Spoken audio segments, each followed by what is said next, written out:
A government of the Embassy of Sri Lanka in Jakarta who will be your host for today.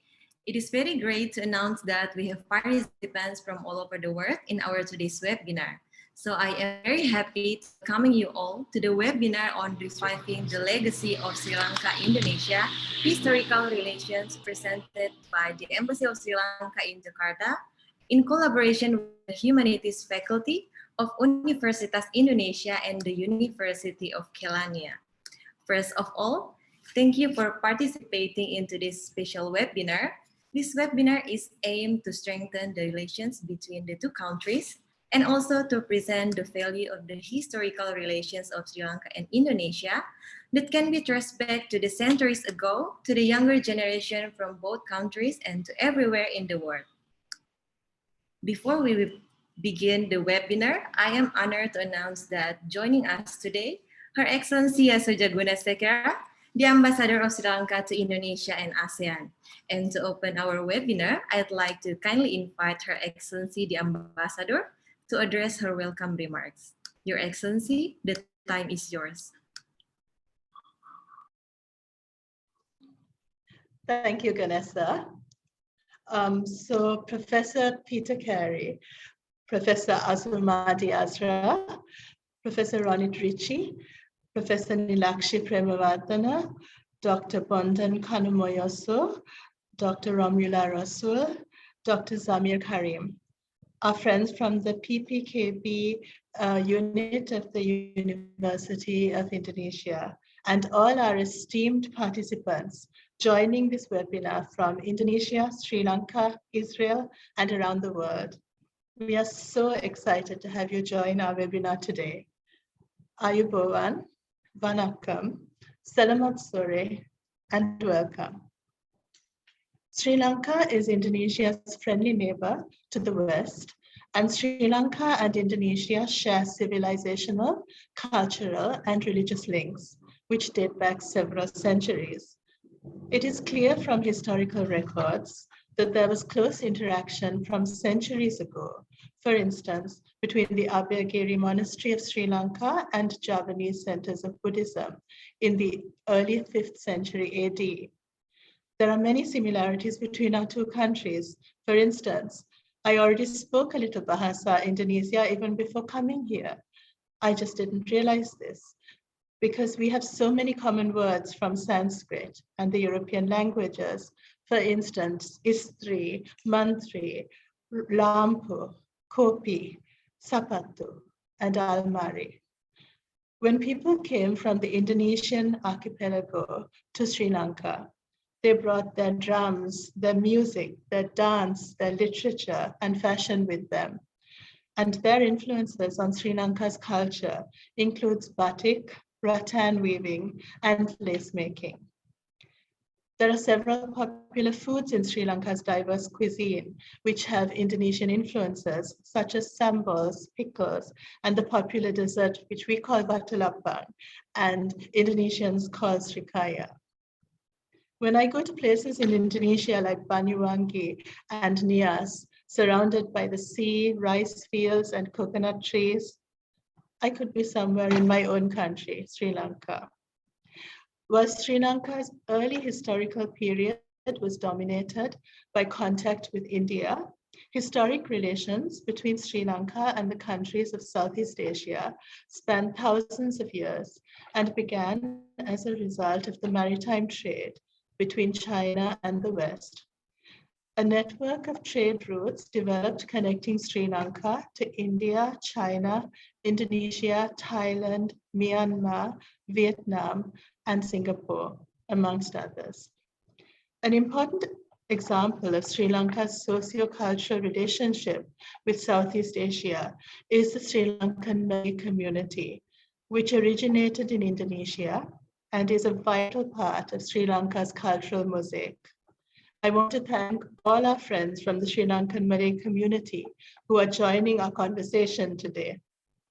The Sri Lankan Malay community has played a key role in shaping the history and diversity of Sri Lanka. The ancestors of the present-day Malay community of Sri Lanka arrived mostly during the period of the Dutch colonial rule, From 1700 onwards, Javanese royals, aristocrats, and their entourage of courtiers and slaves were exiled to Sri Lanka. Some sources say that Sri Lanka was both a center of Buddhist learning and a center of Islamic learning, where celebrated religious leaders and Islamic mystics attracted traders and intellectuals. For instance, Sheikh Yusuf al-Makassari and Nuruddin Arniri, a Gujarati scholar who founded Malay Islam in the court of Alauddin Riyad Shah of Aceh in the 17th century. Various Javanese chronicles make references to Islamic activities in Sri Lanka. In the modern era, in 1947, Dr. T.B. Jaya, one of Sri Lanka's independence leaders, was appointed as the Minister for Labour and Social Services and was the first Sri Lankan Malay to be exalted to such an esteemed position. The first non-Christian appointed to the Supreme Court bench in 1929 was a Malay judge, Kusnimas Tajon Akbar. In the post-independence period, Sri Lanka and Indonesia worked together, India, Pakistan, and Myanmar, as the 5 Asian powers that worked towards Asian-African solidarity, the seminal Bandung Conference of 1955, and the subsequent non-aligned movement. In the modern context, the two countries work closely in multilateral fora such as UN bodies, the Indian Ocean Rim Association, the ASEAN Regional Forum, ADB, and the WTO. In the words of Sri Lankan Foreign Minister, Professor G.L. Piris, both countries share global priorities in the international arena, dating to their membership of the non-aligned movement, and shared outlook on socioeconomic development and international relations, including environment, climate change, and sustainable development. Therefore, the modern relationship between Sri Lanka and Indonesia, which marks 70 years this year, is built on deep foundations.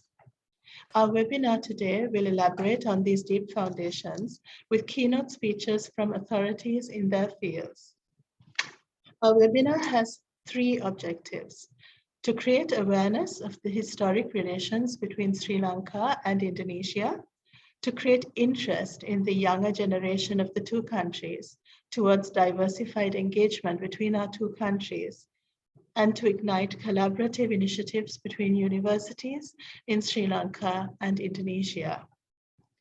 Thank you again, everyone, for joining us today, and we look forward to a very interesting webinar with presentations from 5 outstanding academics, all of whom are authorities in their field, and whom my team at the Sri Lanka Embassy and I have greatly enjoyed interacting with in the process of preparing for today's event. A special thank you to Professor Peter Carey, who really has mentored and encouraged us from the very beginning to take this webinar forward to the step we are at today. I hope today's event will contribute to infusing new life into the relationship between the people of Sri Lanka and the people of Indonesia. Thank you. Thank you very much for your kind remarks. And we will now present a short video that displays the close relations between Sri Lanka and Indonesia. Please enjoy.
Before we commence the first panel, I would like to briefly introduce our moderator today, Fafan Febri.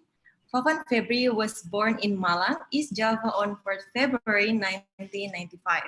He completed his Bachelor's of Arts degree from the University of Kelangya, Sri Lanka in 2008. He was also the alumni of the Presidential Scholarship Program supported by the government of Sri Lanka for international students to pursue their higher degree in Sri Lanka. He just recently finished his master's degree from Zhengzhou University, China in tourism management. And he is currently working as a public diplomacy officer at the Embassy of Sri Lanka in Jakarta. And to move to the next session, I would like to hand over the floor to Fafan as a moderator. Fafan, I over to you.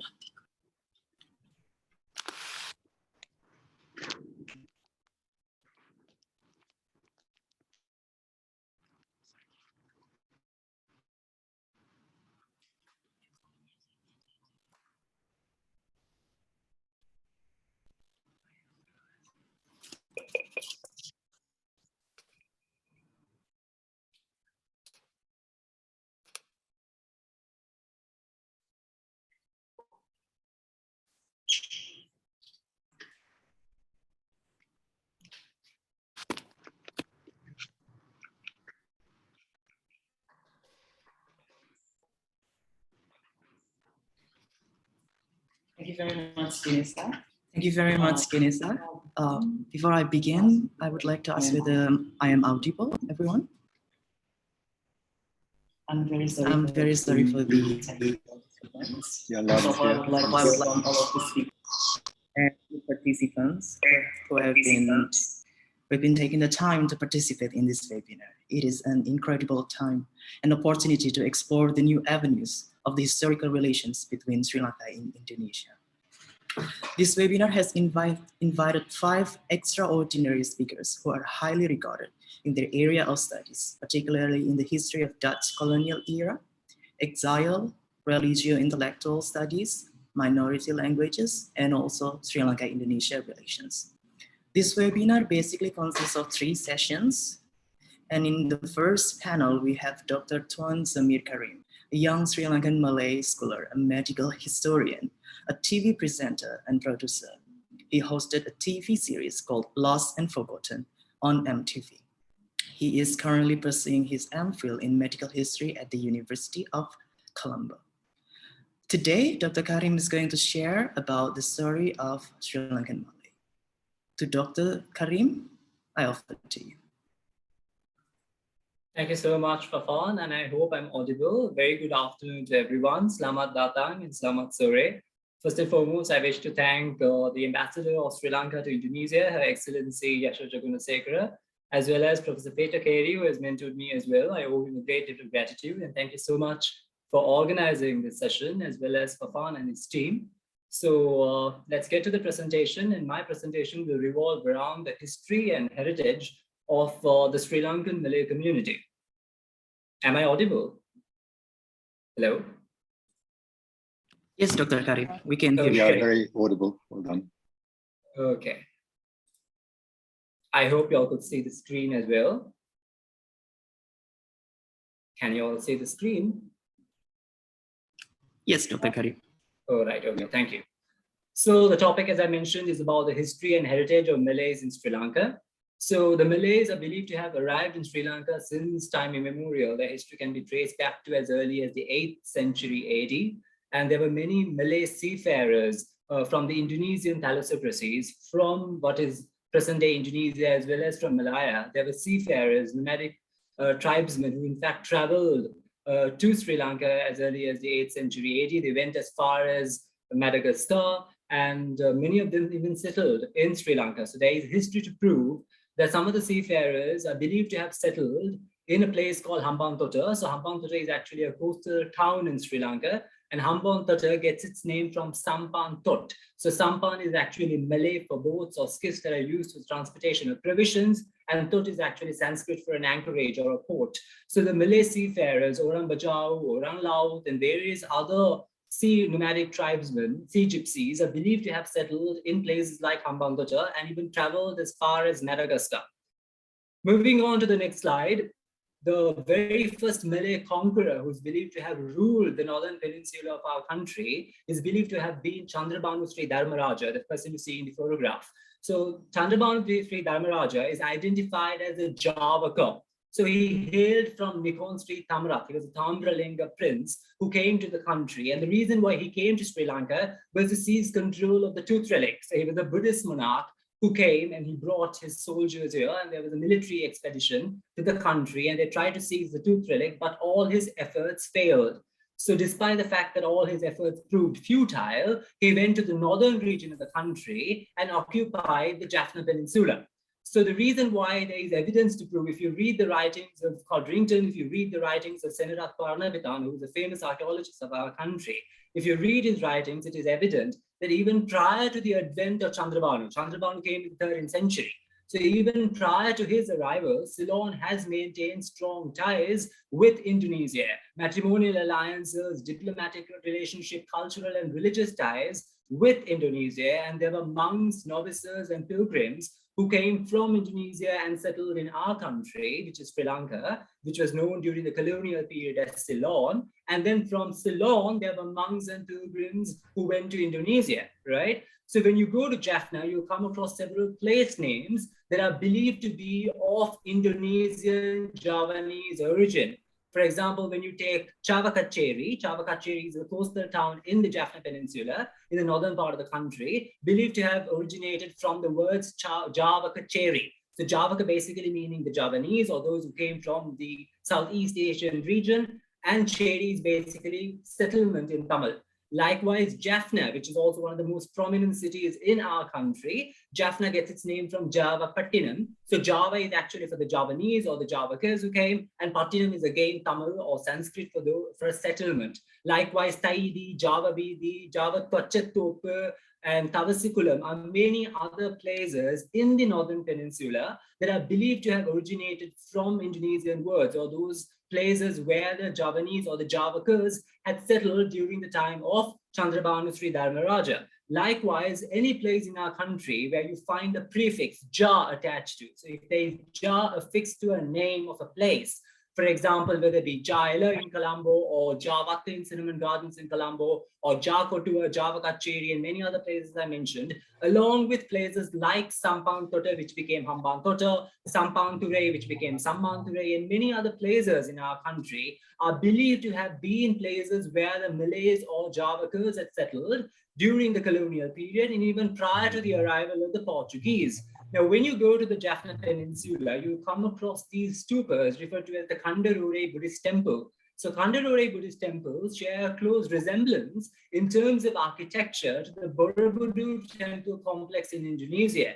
This is not to say that Chandrabanu erected these temples, but these temples in terms of the archaeological findings and based on the writings of some of the foremost archaeologists who have carried out their research in the northern peninsula, it is evident that these places share a close resemblance in terms of architecture to the Borobudur temple complex, which is found in Java. Likewise, there are so many stories about Javanese, even royals and envoys being sent to Ceylon even prior to the Dutch colonial period, as evidenced by the writings of Professor Senarat Parnavitan. Moving on to the next slide, during the Portuguese colonial period, again, there are stories on the settlement of Malays in our country. So according to the writings of H.M. Say, he surmises with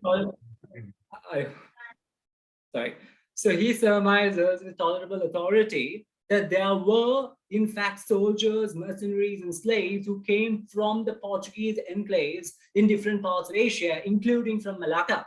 So from Malacca, it is believed, according to the writings of H.M. Said, as well as based on the writings of Portuguese chronicler de Queiroz and many other authors, it is believed that people from Malacca, as well as various other Portuguese colonies in Asia and beyond, came to Sri Lanka during the Portuguese colonial period, which lasted from the 16th up until the 17th century. So they settled mainly in the maritime provinces of our country, mainly in the coastal area of the country. There is evidence to prove that they were part of various battles that were fought. There were many military campaigns led by the Portuguese, and the Malays played a pivotal role because the Malays have long since been known as a martial race. They're known for their steadfastness. They're known for their valor. They're known for their unwavering loyalty. So since the time of the Portuguese, there's evidence to prove that there were Malays who settled in different parts of our country. Likewise, when you really go to a place called Slave Island, which is a stronghold of the Malays, it has been a stronghold of the Malays since the times of the Dutch. So in Slave Island is referred to by the Malays of Sri Lanka as cartel.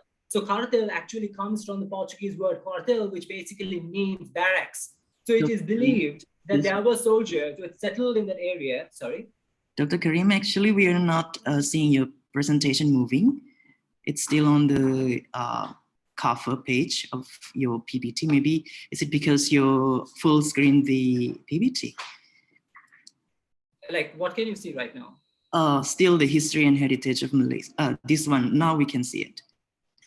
Okay, should I leave it as such or should I place it as full screen? Right, I think this arrangement is... Can you see me now? fine. Can you see the slide on the Portuguese arriving in the country? Yes, yes.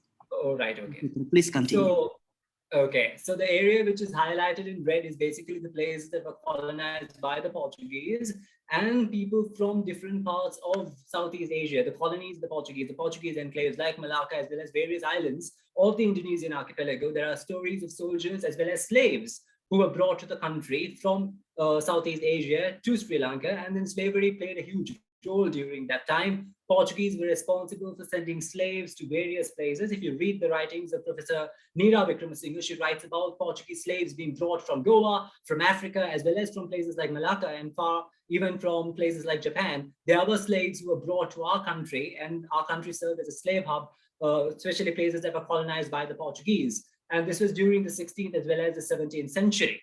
So moving on, these are photographs of Malay chieftains, Malay military chiefs, as well as slaves who were brought to the nation. And then the main period during which the Malays settled in our country was during the Dutch colonial era.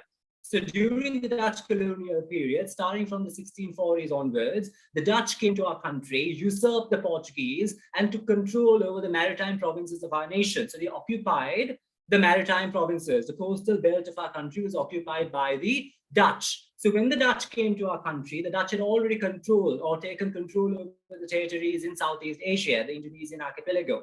So from places like from various spice islands of Indonesia, the Dutch brought soldiers to our country in large numbers. So there were many soldiers, mercenaries who were brought to the island, to Ceylon, as well as they were taken to places like Cape Town, from different islands of the Indonesian archipelago, as well as from the Malayan Peninsula. And this was the time when Indonesia was referred to as Dutch East Indies, right? So at the time of their arrival, those who came from East Indies were identified as Australingen, which basically means Easterners.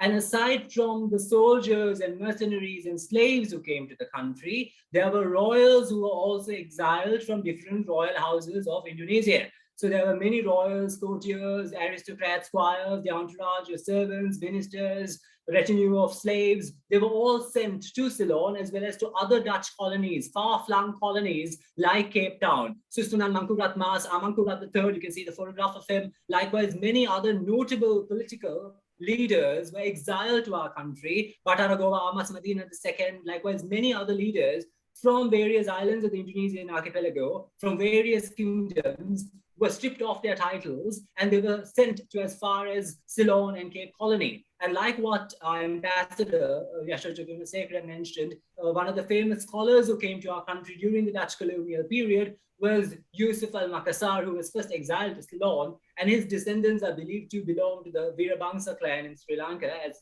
based on the writings of Professor Hussein Mia, and then he was later exiled to Cape Colony. So there were many Malays who were brought, many royals who came to our country, and these royals settled in different parts of the island, mainly in the maritime provinces, and in Colombo, they lived in an area called Kampong Pangeran. So Kampong basically means princes. Kampong is actually the quarters or a village, and Pangeran meaning princes. So it was basically the princes' quarters in a place called Halsdorp, and I'm sure that Professor Ronit Ritchie would elaborate more on this topic on exiles being sent to the country. So in places like Kampong Pangeran, there was even a royal mausoleum where the deceased royals were interred following their demise, and some of the royals were even exhumed many years after their death because of the miracles which were observed in places like Pir Sahib Mosque, which was called Pisam Makam, which is also in Colombo. So there are many stories on how royals were exiled and how they settled in different parts of our country, mainly during the Dutch colonial period. So moving on to the next slide. Now, this is a painting which has been commissioned during the governorship of Imam William Falk. So he was the 32nd Dutch governor to our country. And this painting was commissioned sometime in 1772 by Cyril Frederick Reimers. And he has in fact painted it. And as you can see, according to the writings of, hello, actually, you can't see the painting. Yes. Can you see it now? Probably it is because you full screen. You put it on full screen. Nah, yes. Okay, now can you see it? We can see it. Yes. All right. Okay. So this is the painting which was commissioned by William Falk, and this was in 1772 during his governorship. It was the 32nd governor of our country, the Dutch governor to Ceylon. And this painting is important because it depicts not just the Kandyan envoys, they were Kandyan kings. So the central part of our country, of Sri Lanka, is the Kandyan kingdom. So the Kandyan kingdom was not colonized by the Portuguese or by the Dutch, despite their military campaigns. So there were envoys, there was an embassy sent by the Kandyan king, and some of the most important chieftains from Kandy. As you could see, the people who are wearing the red caps are basically from Kandy. So some of the chieftains from Kandy came to meet Governor William Falk at his residence, at the governor's residence in Colombo, right? So Governor William Falk is the man who's seen wearing a blue coat, right? So it was during the time when the Malays had already settled. There were many Malays who were employed by the Dutch. They were soldiers and all that. And according to the writings of Rajpal Kumar de Silva's book on the Dutch, right? So he mentions that the lady who's seen, so I've in fact enlarged the photograph. So the lady you see is a lady of mixed Indian and Javanese origin. So she is of mixed Javanese and Indian parentage, and she's seen, in fact, serving food. So the lady, like there were many other Javanese who were in fact employed as domestic helps in the residences of the Dutch in Colombo, as well as in the Colombo Fort area. So they were employed, they were involved in janitorial services and many others. Likewise, when you observe, look at all these courtiers, the Ceylonese courtiers, you see them wearing the sarong. So sarong was again introduced by the Malays during the Dutch colonial period that was popularized in our country. And another feature that you'll observe is that most of these local courtiers are seen sporting the tortoiseshell combs in their hair. So they wore these tortoiseshell combs, right? So these combs were called the Batavian combs, right? So the Batavian combs, the wearing of Batavian combs was popularized by the Malays who came to the country. So if you read the writings of Edward Brandis Denham or Professor Neera Wickramasinghe and many other authors, it is clear that the Batavian combs, as well as the sarong, which means to sheath in Bahasa, were introduced to the country by the Malays. So the Malay royals, some of the royals who came to the country, they slipped into the Kandyan kingdom. So they in fact escaped from the clutches of the Dutch, and they went into the hill country and joined the services of the Kandyan king. So even the Kandyan kings of our nation employed Malays. So Malays or Javanese and those who came from different islands. So during the Dutch colonial period, they were referred to as Desalankan, those who were exiled to the country, and the soldiers were referred to as Australingan, meaning Easterners. And some of them joined the services of the Kandy Nayakar kings. And the Nayakar kings of Kandy also employed Malays because of their martial prowess. And there was a Malay regiment under the Kandyan kings, and the regiment was referred to as Padikara Perua, meaning paid levies, right? So moving on to the next slide, for those who have not seen the Governor William Falk. So this is Governor William Falk, Imam William Falk. So what's interesting about him is he brought many soldiers to the country, and the second in command of his regiment, the Dutch regiment in Ceylon during his governorship, was Captain Baba Abu Saleh Lai, who is in fact the progenitor of the Lai clan in the country. And the tortoiseshell combs that I was talking about, as you could see in the photographs, these Sinhalese headmen, chieftains, low country chieftains, sported famously these tortoiseshell combs, the Batavian combs, which were introduced by the Malay royals who were exiled to the country. Likewise, this photograph shows the military expedition, the war. So the Malays played an imperative role in almost every battle that was fought during the Dutch colonial period, as well as during the time of their successors, the British. So the Malays were important. They were military chieftains, they were soldiers, they played a pivotal role, whether it be during the military campaigns, the Dutch military expeditions to Kandy in 1764, 1765, and during many other wars that were fought in our nation, the Malays played an important role. And this is the photograph of a Malay chief. This is an illustration made during the British colonial era. And as you could see, the Malay chief is seen wearing the sarong, and he was even carrying his dagger, the kris. So the wearing of the kris, the wearing of the sarong, and many other articles of clothing, the jahatta, the kambaya, and many others were introduced to the country by the Malays, mainly during the Dutch colonial period. And it is believed that even the Kandian Nilam address, for those in Indonesia, even the Kandian Nilam address, you could see these chieftains who had come to meet the governor from Kandy. They're seen wearing eccentric costumes. And these eccentric costumes are believed to have been influenced by the Malays, as evidenced by the writings of Padma Singha. So moving on to the next period, that's the British colonial era. So starting from 1795, 1796, that's when the British came to our country. They usurped the Dutch, they ousted the Dutch, and then took control over the maritime provinces of Ceylon. And in 1815, they in fact captured, conquered the Kandian territory. The Kandian territory is what you see in orange, while the yellow area is actually the coastal belt, which was ruled by the British. So the British also prioritized the employing of soldiers from Malaya as well as from the Dutch East Indies. So besides bringing soldiers from the Dutch East Indies, they also brought soldiers from the Malayan Peninsula, which was colonized by the British. For example, the Prince of Kudda, for example, in 1802, sent a contingent of soldiers. Likewise, there were soldiers who came from different parts of Malaya, even from Singapore, from Labuan, and from various other places. There were soldiers, Malay soldiers, who came to the country. And it was during the British colonial era that the term Malay came to be applied to identify those who came from East Indies to Ceylon. So during the Dutch colonial period, they were referred to by various terms, but then during the British colonial era, the colonial officials, the British officials, felt that it was a bit of a kerfuffle to identify them depending on their ethnicity and religious background and from where they came from. So instead, they collectively identified all those who came from the different islands of Indonesian archipelago and the Malayan Peninsula as Malays. So the Malay is actually a collective misnomer to identify all those who came from Indonesia. So not all Malays in Sri Lanka are of Malay ancestry, because you do find Malays who hailed from various islands of the Indonesian archipelago. So they came from the Malay Nusantara, hence they were referred to as Malays by the British.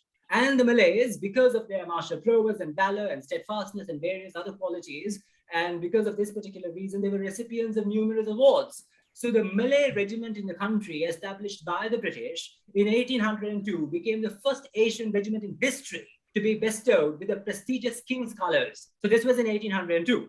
And the Malays played an important role in the British regiments in our country. So the Malays served not just in Ceylon, but they were also sent to far-flung British colonies.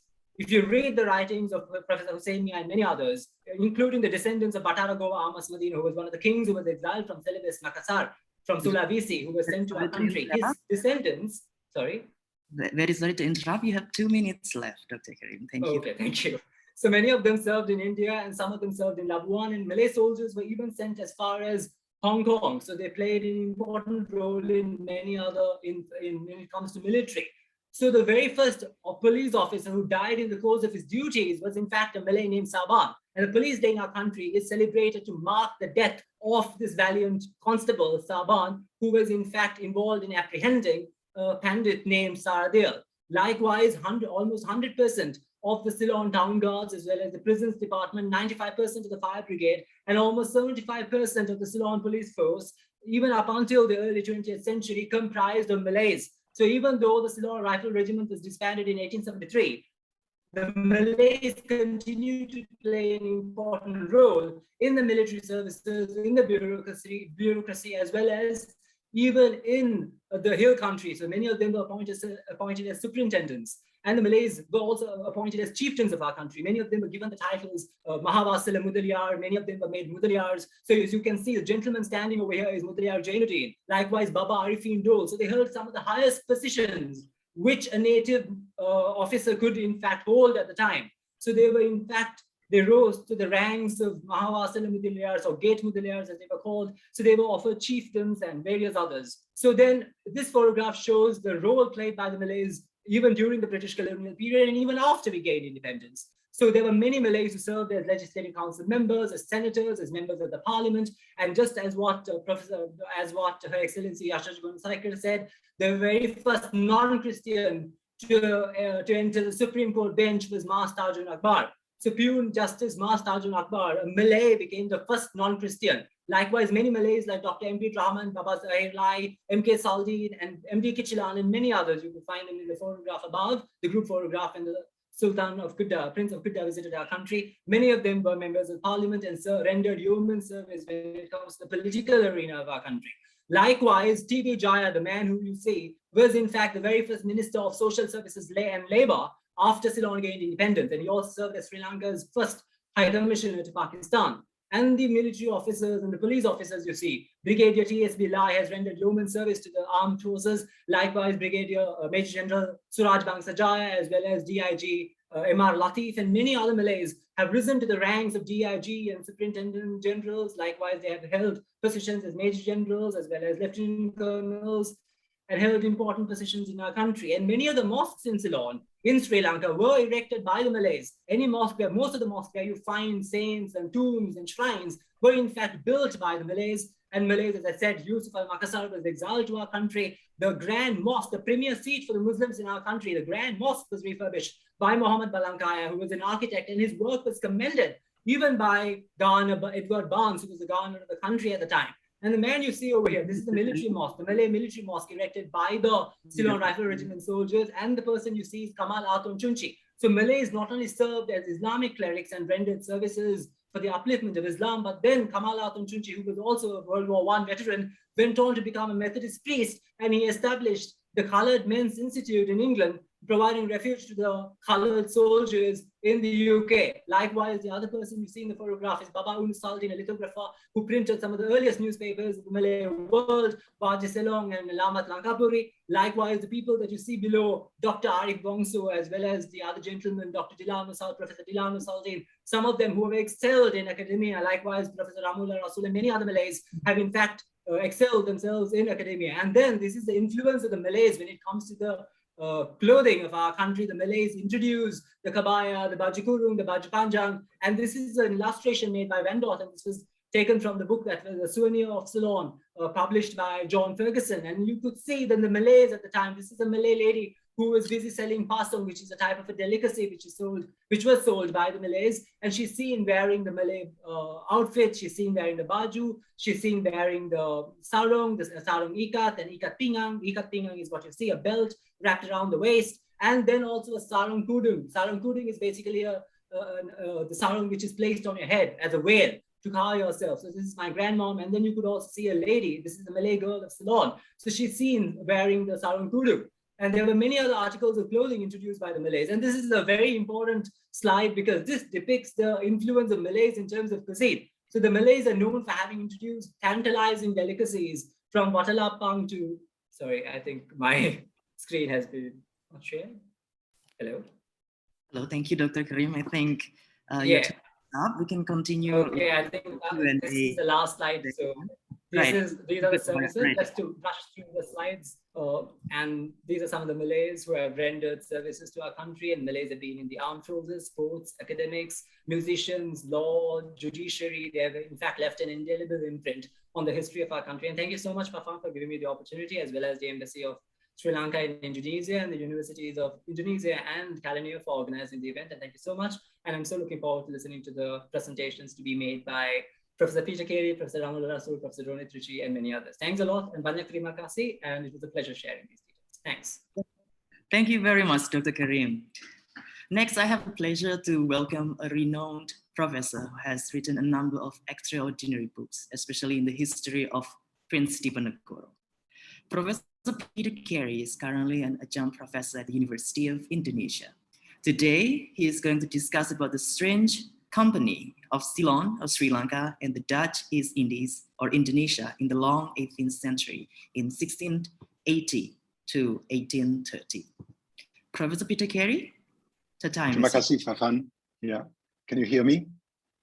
Yes, Professor, you're audible. Yeah. I would like to thank very much Her Excellency, the Ambassador of Sri Lanka, Yasoja Gunasekara, for arranging this meeting, which is very appropriate in terms of the 70-year anniversary of Sri Lankan Indonesian relations, and to realize that we are part of an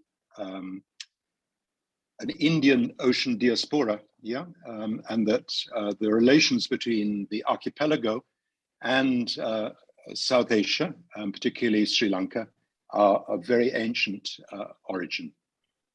So I've got 15 minutes, so I have to go very quickly through these slides. So if you would change a slide, and the history of the Indonesian archipelago obviously cannot be separated from global history. Next slide. And its destiny as a global maritime power was underscored by our present president, President Jokowi, in July, 24th of July, 2014, when his presidential election was confirmed, and he got on a pinisi, a Bugis schooner, in the Sunda Kelapa Harbor with his vice president, Yusuf Kala, to announce his new kebijakan, his new policy initiative for his term, which was to restore Indonesia to become a poros maritim, a center of maritime, nexus of maritime trade and communications. Next slide. Next, yeah. And Sri Lanka was obviously a part of that world. We've heard from Tuan Zamir about the older relations, the river that flows through Colombo, the Kalyana Ganga, has artifacts which date back to 500 BC. Next slide.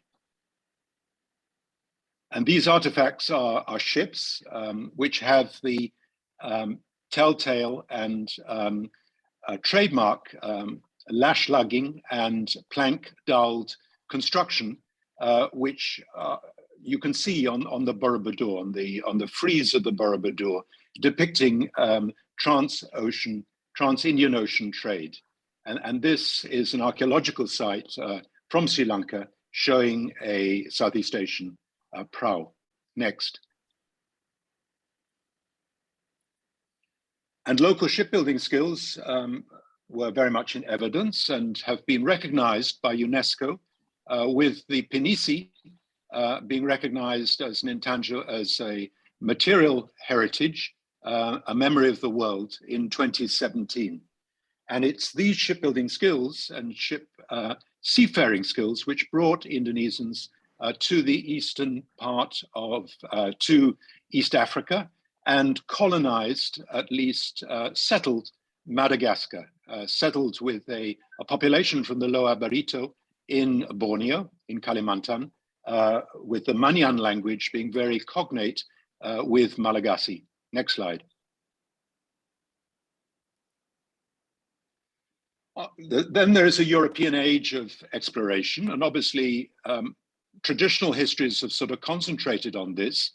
I think Europeans were interlopers. They were here briefly, not terribly importantly.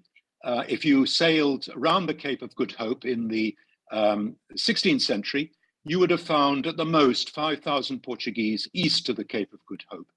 And in Sri Lanka, they occupied a very narrow strip of the Sri Lankan maritime coastline. Next slide. The reason for being there was essentially to take part in the cross-maritime trade, to guard Goa's links, the Estado de India, and their links with Portugal via the Cape. Obviously, there was no Suez Canal in that period. And at this time, the Portuguese colonial presence, the legacy has lived on very much in a linguistic legacy, with all the words which we've learnt from Her Excellency this afternoon, like almari and spatu and keju. These are all Portuguese words. Next slide. One aspect of the next slide.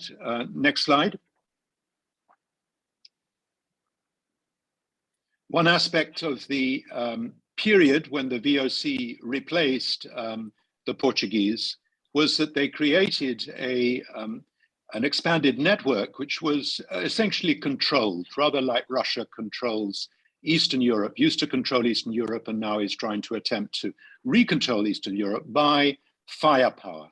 And that firepower was naval firepower.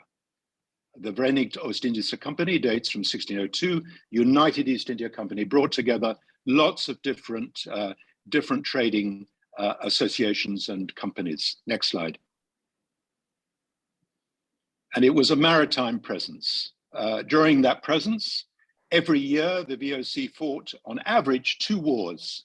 And at the present time in the Netherlands, with a major exhibit at the Rijksmuseum, that legacy of the colonial past, that default setting, like we witness today in Ukraine, of naked power and force, brutal force, was the default setting of the Dutch East India Company. And every year, every bloody year they were in the East, they fought 2 colonial wars, 500 wars between the Portuguese time and the last war, which was fought against Portuguese East Timor in 1975. Next slide. One reason for having these networks, which combined a trans-European Asian world, stretching from Nagasaki to Amsterdam, via key nexi, one of which was Gaul in Ceylon, the other was Batavia, now Jakarta. And the reason for having these escal, stopping off points, was essentially to do with the nature of transport. Next slide. The age of sail required you to replenish. Yeah, this is the ship that brought Diponegoro into exile in Manado. This is the foredeck of that ship. So this is an age of sail, and you can't make long distances under sail without reprovisioning, because if you do, you face disaster. Next slide. That disaster was scurvy. Yeah, scurvy, the lack of vitamin C, accounted for the death of about 50% of the merchant crews in the period before steam, which came in generally in the middle years of the 19th century. Next slide.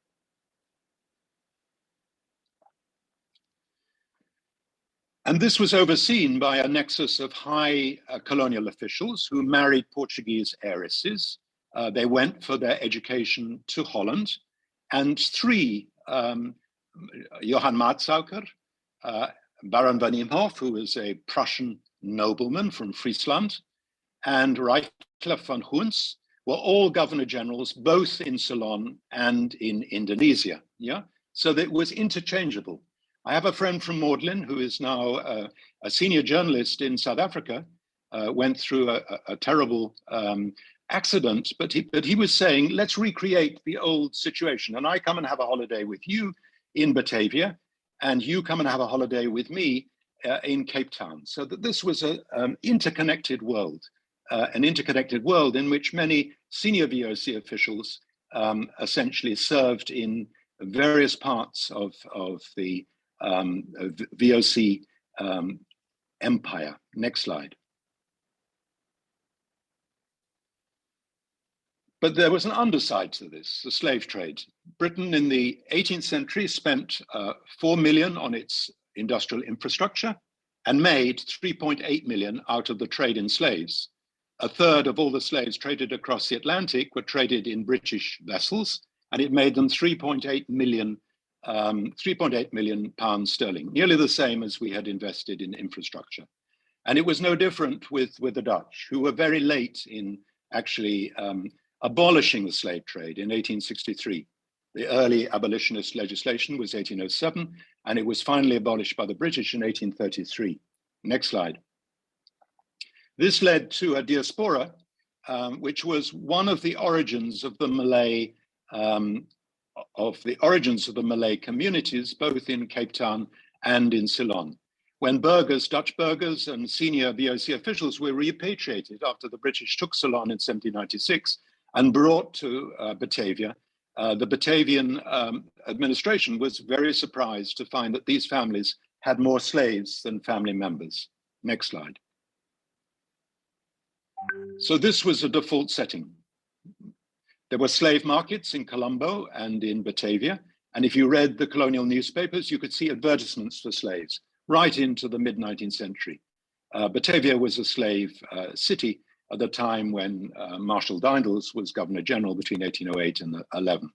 And Raffles tried to abolish slavery, but without success. Next slide.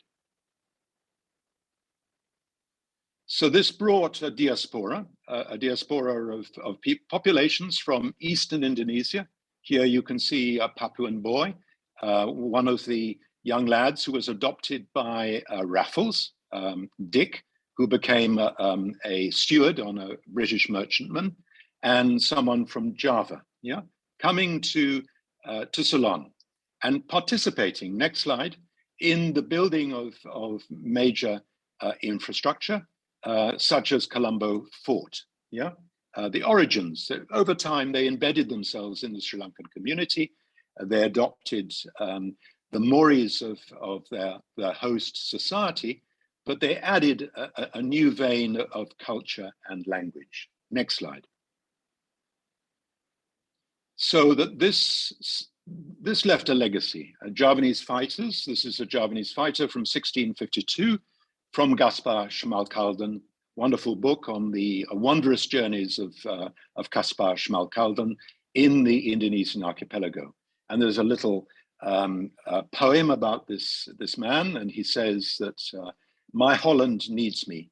I show valor and loyalty, and my task is to ensure the safety and security of those dominions, and only then can I rest in peace. So that we've heard from Tuan Zamir about the origins of a military dynasty and a military legacy. And this comes from very early on. This is 1652, after the Dutch had already established themselves in Colombo and were about to oust, and had just ousted the Portuguese from Jaffna. Next. So they're also political prisoners, but since Professor Azumadi and Professor Ronit Ricci are going to talk about them, I will not dwell here. On the left is Amangkurat III, renowned for being a very brutal and sadistic ruler who delighted in overseeing the torture and execution of his political prisoners. Here he is being shaded by a state umbrella, overlooking the garroting of one of his wives, who is the sister of Pangeran Poboyo, who replaced him as Pakubuwono I. And on the right-hand side is Sheikh Yusuf al-Makassari, who came to Ceylon and then was exiled further afield to Cape Town. Next slide. And in Cape Town, they left behind a legacy. The legacy was the Kramat. Here you can see the chungkup of the grave of Sheikh Yusuf in the Western Cape. Here you can see the land house of the Constancia vineyard. And here you can see a plate inscription,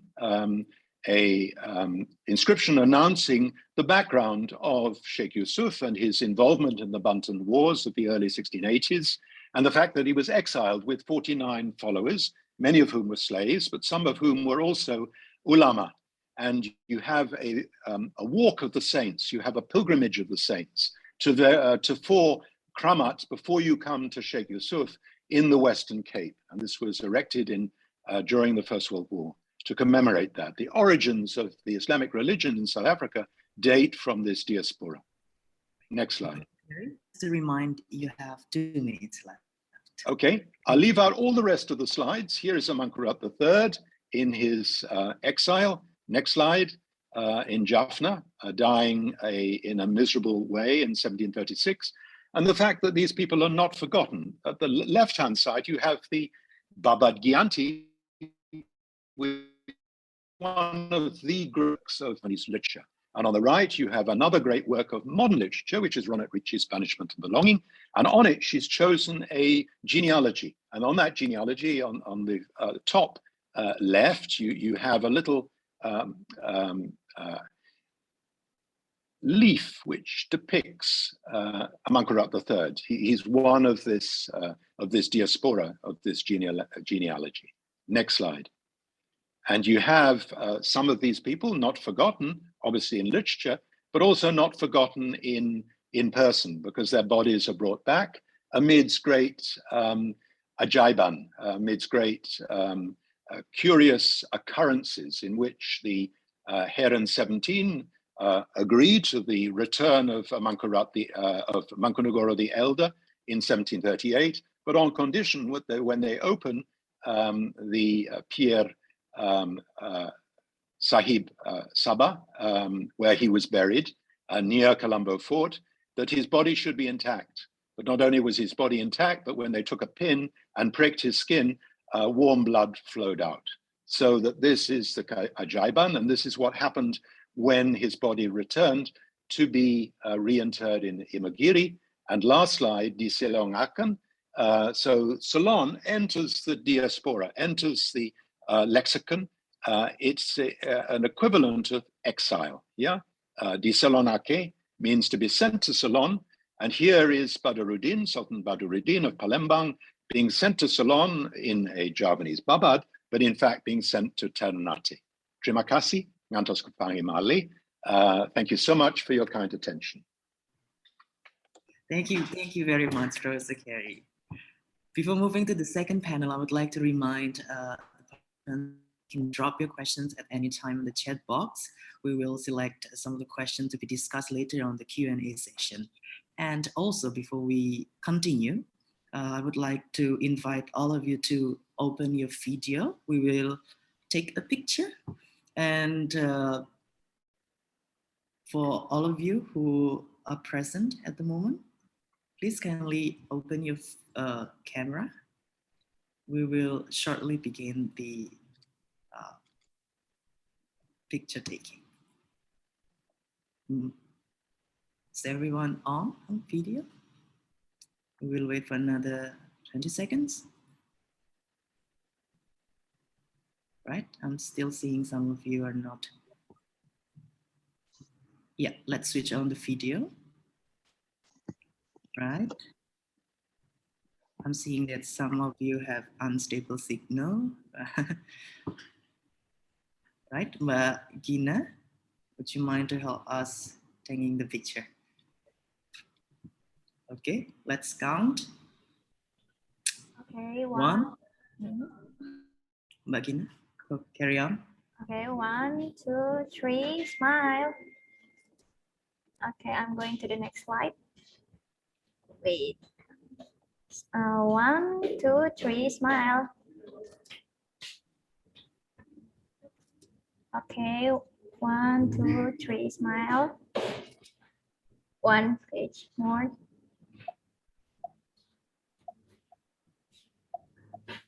Okay, thank you. Awesome, thank you very much. Right, now it's time to begin the second panel with an incredible speaker from Israel, Professor Ronit Ricci, who has been very dedicated on the studies of Javanese exile in Sri Lanka, and she recently published her newest book called Punishment and Belonging. She's currently chairing the Department of Asian Studies at the Hebrew University of Israel. Please welcome Professor Ronit Ricci.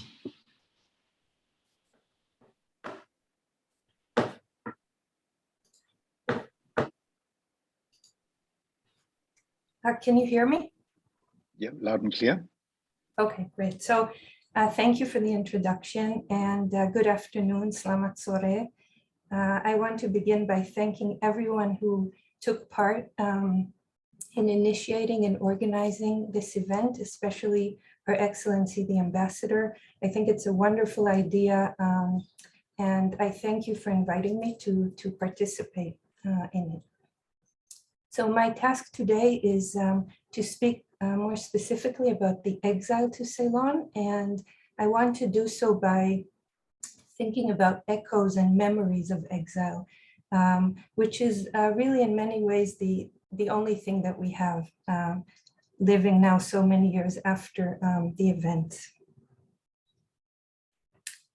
So just to say a word about how I found my way to this topic. I was trained as an Indonesianist. I study mostly Indonesian, Malay and Javanese literature and also Indonesian history, but I had never heard about this episode of exiling people from the Dutch East Indies to Ceylon.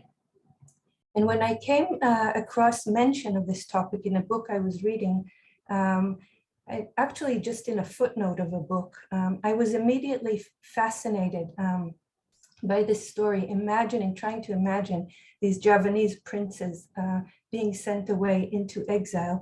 But I was also curious to know why it seemed to be such a little known story in Indonesia. And so when I decided to do research on this topic, part of my project was to document surviving Malay writing, surviving Malay materials in Sri Lanka today. And so in this photo, you can see here, you can see Romala and I digitizing Malay manuscripts in a private home of a Malay family in Colombo. And part of what we did is we went all over the island, meeting Malay families and searching for these documents, books, letters, diaries. And so when we think about reviving the legacy of Sri Lanka-Indonesia relations, I think this is one good place to look, at least for those interested in history, literature, religion, culture, because in this collection, which is now available online, freely accessible, through it, we can better understand the concerns, the beliefs, and also the modes of expression of the Malays in the past. So today we're speaking, of course, about exile in the 18th century. And here we have a map. We see the Indonesian archipelago and Ceylon, and we can see that if Sri Lanka was even a little bit further to the east, it might have been even a part of the Indonesian archipelago. So it's actually not too far away. So we're speaking about the 18th century exile, but I found it very intriguing that the small Indian Ocean island that we're talking about was tied also to other banishments, banishments in different religious and cultural traditions. So we have, for example, the Muslim tradition of Adam, first man, but also first prophet. According to Islam, Nabi Adam, when he was exiled or banished from paradise, he landed on a mountaintop, and that mountain was on the island of Sarandip or Sri Lanka. And here you can see the 12th century map, very famous map. And here it says Jazirat Sarandip, the island of Sarandip, with the island at its center. And the mountain, and of course the mountain is known today, at least in English, as Adam's Peak, the place where Adam fell to earth. And it's a shared pilgrimage site, of course, Sripada for the Buddhist. It's also sacred to Hindus. So it's a shared pilgrimage site, but from the Muslim perspective, it is the place where the first human arrived in our world. And then we have the tradition of the banishment to Lanka, Sita in the Ramayana being kidnapped by King Ravana and taken away to Lanka. And here you have a map of the island in the shape of Ravana's castle. And I wondered if and how these earlier traditions of banishment, who were known to many of those exiled from the archipelago, and here I'm really speaking specifically about Javanese exiles, whether these in any way shaped or affected their own experiences in the 18th century. And so corresponding to these maps that I just showed you, we also have textual sources. Here we see a manuscript from Java in Javanese depicting the fall of Adam in Sarandip on the mountaintop probably from the 19th century. Here we have the Hikayat Sarirama, the Malay Ramayana, copied and written in Ceylon, and very well known among descendants of the exiles, and of course also very well known in Java in various, from various directions, the wayang shadow puppet theater, and here we see Ravana kidnapping Sita on the walls of Prambanan in central Java.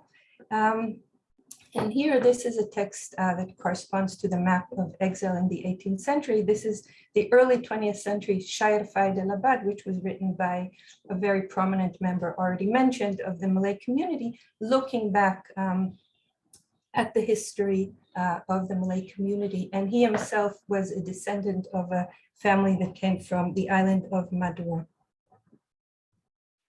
Now back to the 18th century.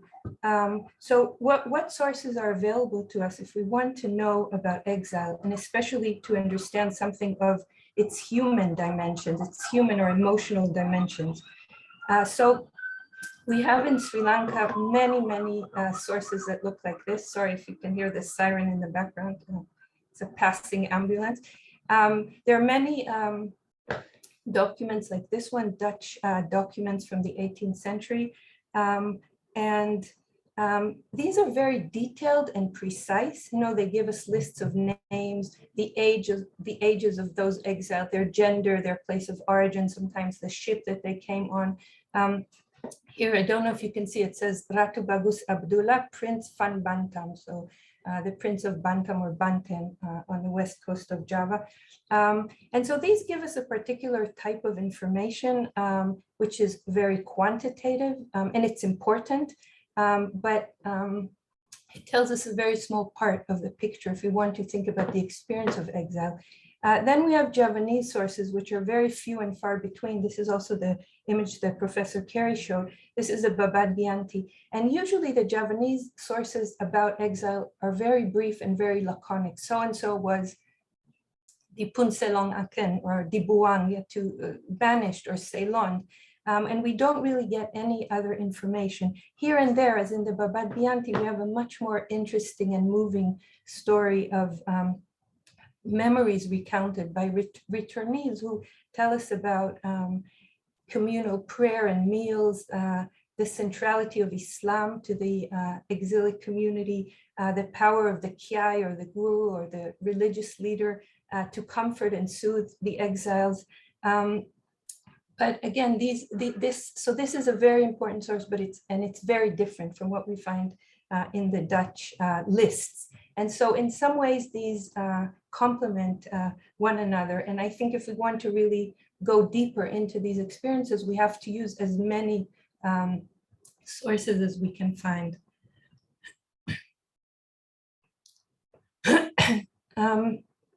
So then, in addition to these two types of sources I mentioned, we also have glimpses or fragments of the exiles' own voices and thoughts. And I want to give you just one example. So in 1727, the Dutch intercepted a clandestine or secret letter exchange between Javanese exiles who were held in two different places. So the exchange was between the king of Central Java of Mataram, Amangkurat III, also mentioned by Professor Carey, who was exiled in 1708, and he was held here in Jaffna with his two sons. And the exchange was between them and another exile, high-ranking Javanese exile, not as high-ranking as they, Tumanggung Suradilaga, who was held here in Trincomalee. They were exiled, Amangkurat and his family were exiled in 1708, but Suradilaga was exiled much later, much closer to the time of this exchange. Only a few of these brief letters survive, and only in translation. So we only have the Dutch translation of these letters, unfortunately, because it would have been really fascinating to see the use of the Javanese language in the early 18th century by royals, considering that Javanese is such a hierarchical language that it's full of subtlety, and it had its own letter writing conventions at the time. So all of these things, plus very importantly, the emotional tone of the letter, all of these are somewhat lost in translation. But still, it's a very important set of documents. So there's one letter from Suradilaga from Trincomalee where he asks for some form of subsistence, saying he has nothing, he's very, very poor. That's really the only letter coming from his side. And then we have 3 follow-up notes from Mangkurat and his sons. In these short notes, they empathize with his misery, and they say they would like to send him something, but they are afraid it will not reach him. And so this may be an expression of worry, that making sure that he's not actually collaborating with the Dutch, or may have been, probably was very complicated to send things back and forth at the time. But most urgent, and this is what I want to emphasize, most urgent in their notes is their request for information. And here I'm quoting only 2 sentences. So Mangkurat III writes, "I ask that you write a letter without fail, informing me of circumstances in Java prior to your arrival here. I am yearning for news. For as long as I have been in Ceylon, I have received no news whatsoever from Java." End quote. And this is the voice, or closest that we have to the voice, of a former ruler who has been away from his land for a long time, and has apparently not received any news, or very little news, or no substantial news. So what we see here, we see that in this exchange and in the Dutch response to it. So from the Dutch perspective, we see that the letters were translated 3 times. First, they were translated in Jaffna, and then when they arrived in Colombo, they were translated 2 more times. That is 3 different translators, revealing Dutch suspicions about whether the translators, who were Javanese, who spoke Dutch, also exiles, whether they were translating correctly and reliably, revealing their anxiety about the presence of royalty and these royals' ongoing interest in the political and social order back home. That is, these exiles, even after a long time, did not forget. They were still interested, they were still eager to know. And also it reveals the Dutch anxiety about what they thought of as an island-wide, quote unquote, Muslim network of Moors, that is the Tamil speaking Muslims, who they said, quote, were everywhere on the island, end quote. So the Moors were seen as co-religionists who were potential allies of the Malays, especially of the royals, a danger and a threat lurking in the shadows. So it's interesting to see that despite having really almost total power over the exiles' fates and their lives, there was still this anxiety about them, related to them. And then from the Javanese perspective, we can see that these letters were written 19 long years after Mangkurat III was exiled. So 19 years at that time in the early 18th century was a very long time, more than a generation. And they reveal an ongoing interest in and longing for Java. So in another note that I don't have time to get into, he asks about their friends in Java and who is living and who has already died by the time Suradilaga arrives in Ceylon. So these brief letters are transmitted to us through the Dutch archive and in translation. So they are mediated. They are not, we can't hear the actual voices. But nonetheless, they offer us a rare opportunity to know something of these exilic lives, of longings, regrets, feelings of isolation, and they're often very poor, even dire living conditions.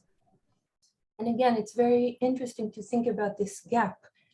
There were different kinds of exiles, as mentioned. There were soldiers, and there were servants, and there were slaves. Here we're talking about a gap between the royal life on Java and these circumstances that we garner from the letters. And I'm about to end, trying to keep it to 15 minutes. So just to conclude, I personally, I'm sorry, I can't talk more about the subject today. It's very, very close to my heart. If you found any of this interesting, or if you'd like to know more, I would really love it if you would read my book. So this is the UK edition published in Cambridge, and this is exactly the same book, but republished by Tambapani Academic Publishers in Colombo recently. And I mean, beyond me or beyond any particular book, I think that the story of the Sri Lankan Malays is a powerful, moving story, and it's one of great resilience and overcoming great odds. And it's very much worth telling and very much making it more widely known. Thank you.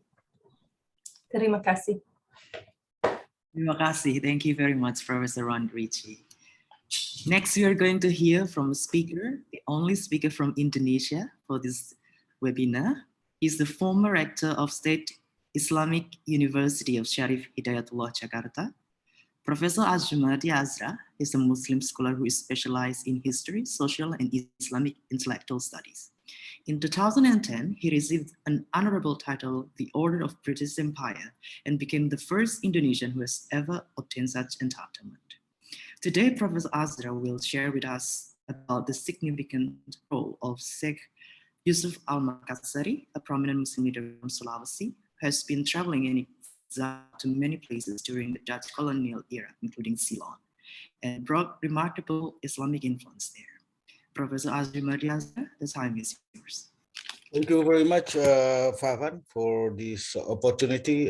First of all, I would like to thank her ambassador and then Her Excellency Ambassador of Sri Lanka to Indonesia, and then of course the organizer, Mr. Favan, distinguished speaker, ladies and gentlemen.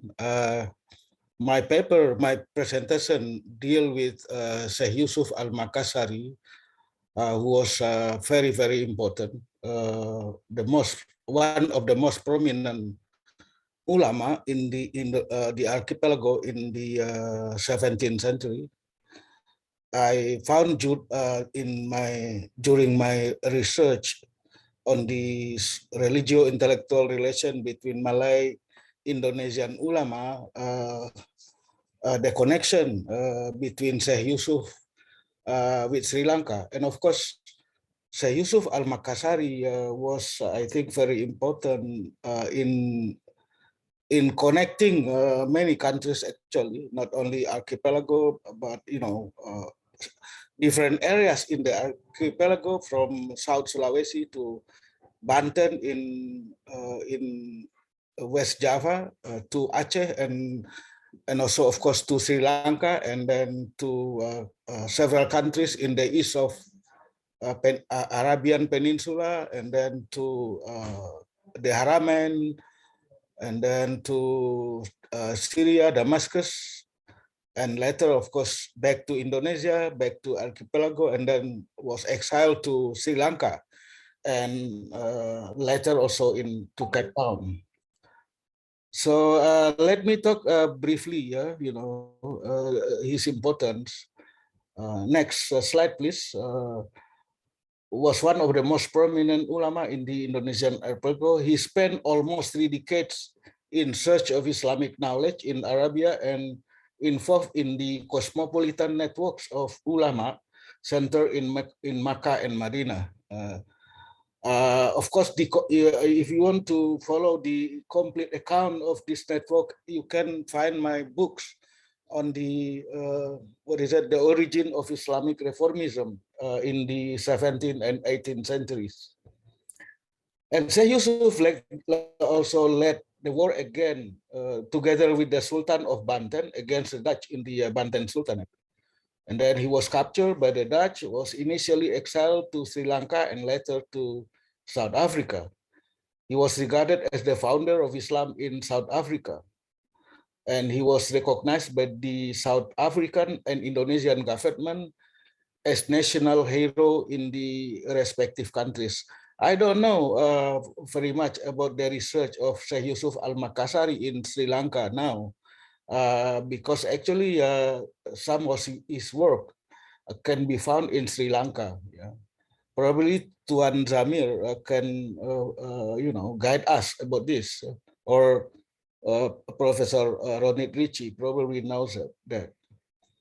Now, in the third slide, I talk about the Sheikh Yusuf Al-Makassari travels to many places in the Yemen, of course in the archipelago, and then in the Yemen, also in Damascus. Yeah, and then what is important, he was well versed in in various branches of Islamic knowledge, of course, from Islamic law or fiqh to tasawwuf. Yeah, and he was heavily influenced by the Ibnu Arabi's Wahdatul Wujud, and then of course later, of course, was also developed into Wahdatul Shuhud. Yeah. Next, also I talk about his local teachers. Next slide. Local teachers. If the participant of the conference wants to read in details, you can ask the organizer to give you a copy of my presentation. Yeah. And then Syekh Yusuf Al-Makassari, as I said earlier, had a very wide, quite wide ranging connection in the archipelago. He studied not only in South Sulawesi, but also in Banten. And then he had a close relation with the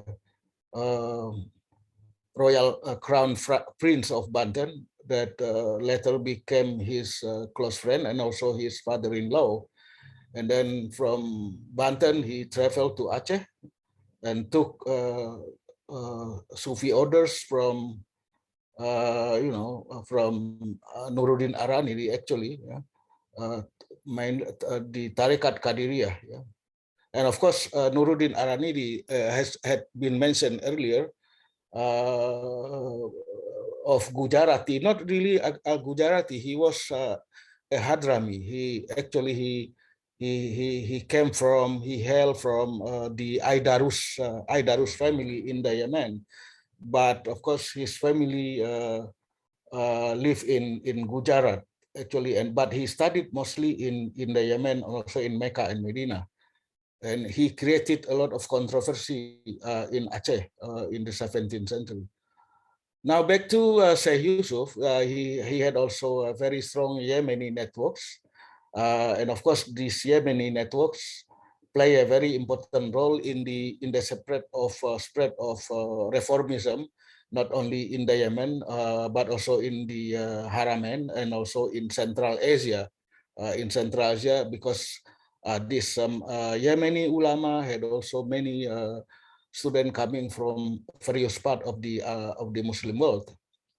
And then we came to next we found Al-Makassari in Mecca and Medina, and then he became a student of Ahmad Al-Kusasi and Ibrahim Al-Qurani Al-Kurdi. And then of course Ibrahim Al-Qurani Al-Kurdi was hailed as the reformer or Mujadid of Islam, because it is believed in Islamic tradition that every 100 years you would have a Mujadid reformer of Islam. Yeah.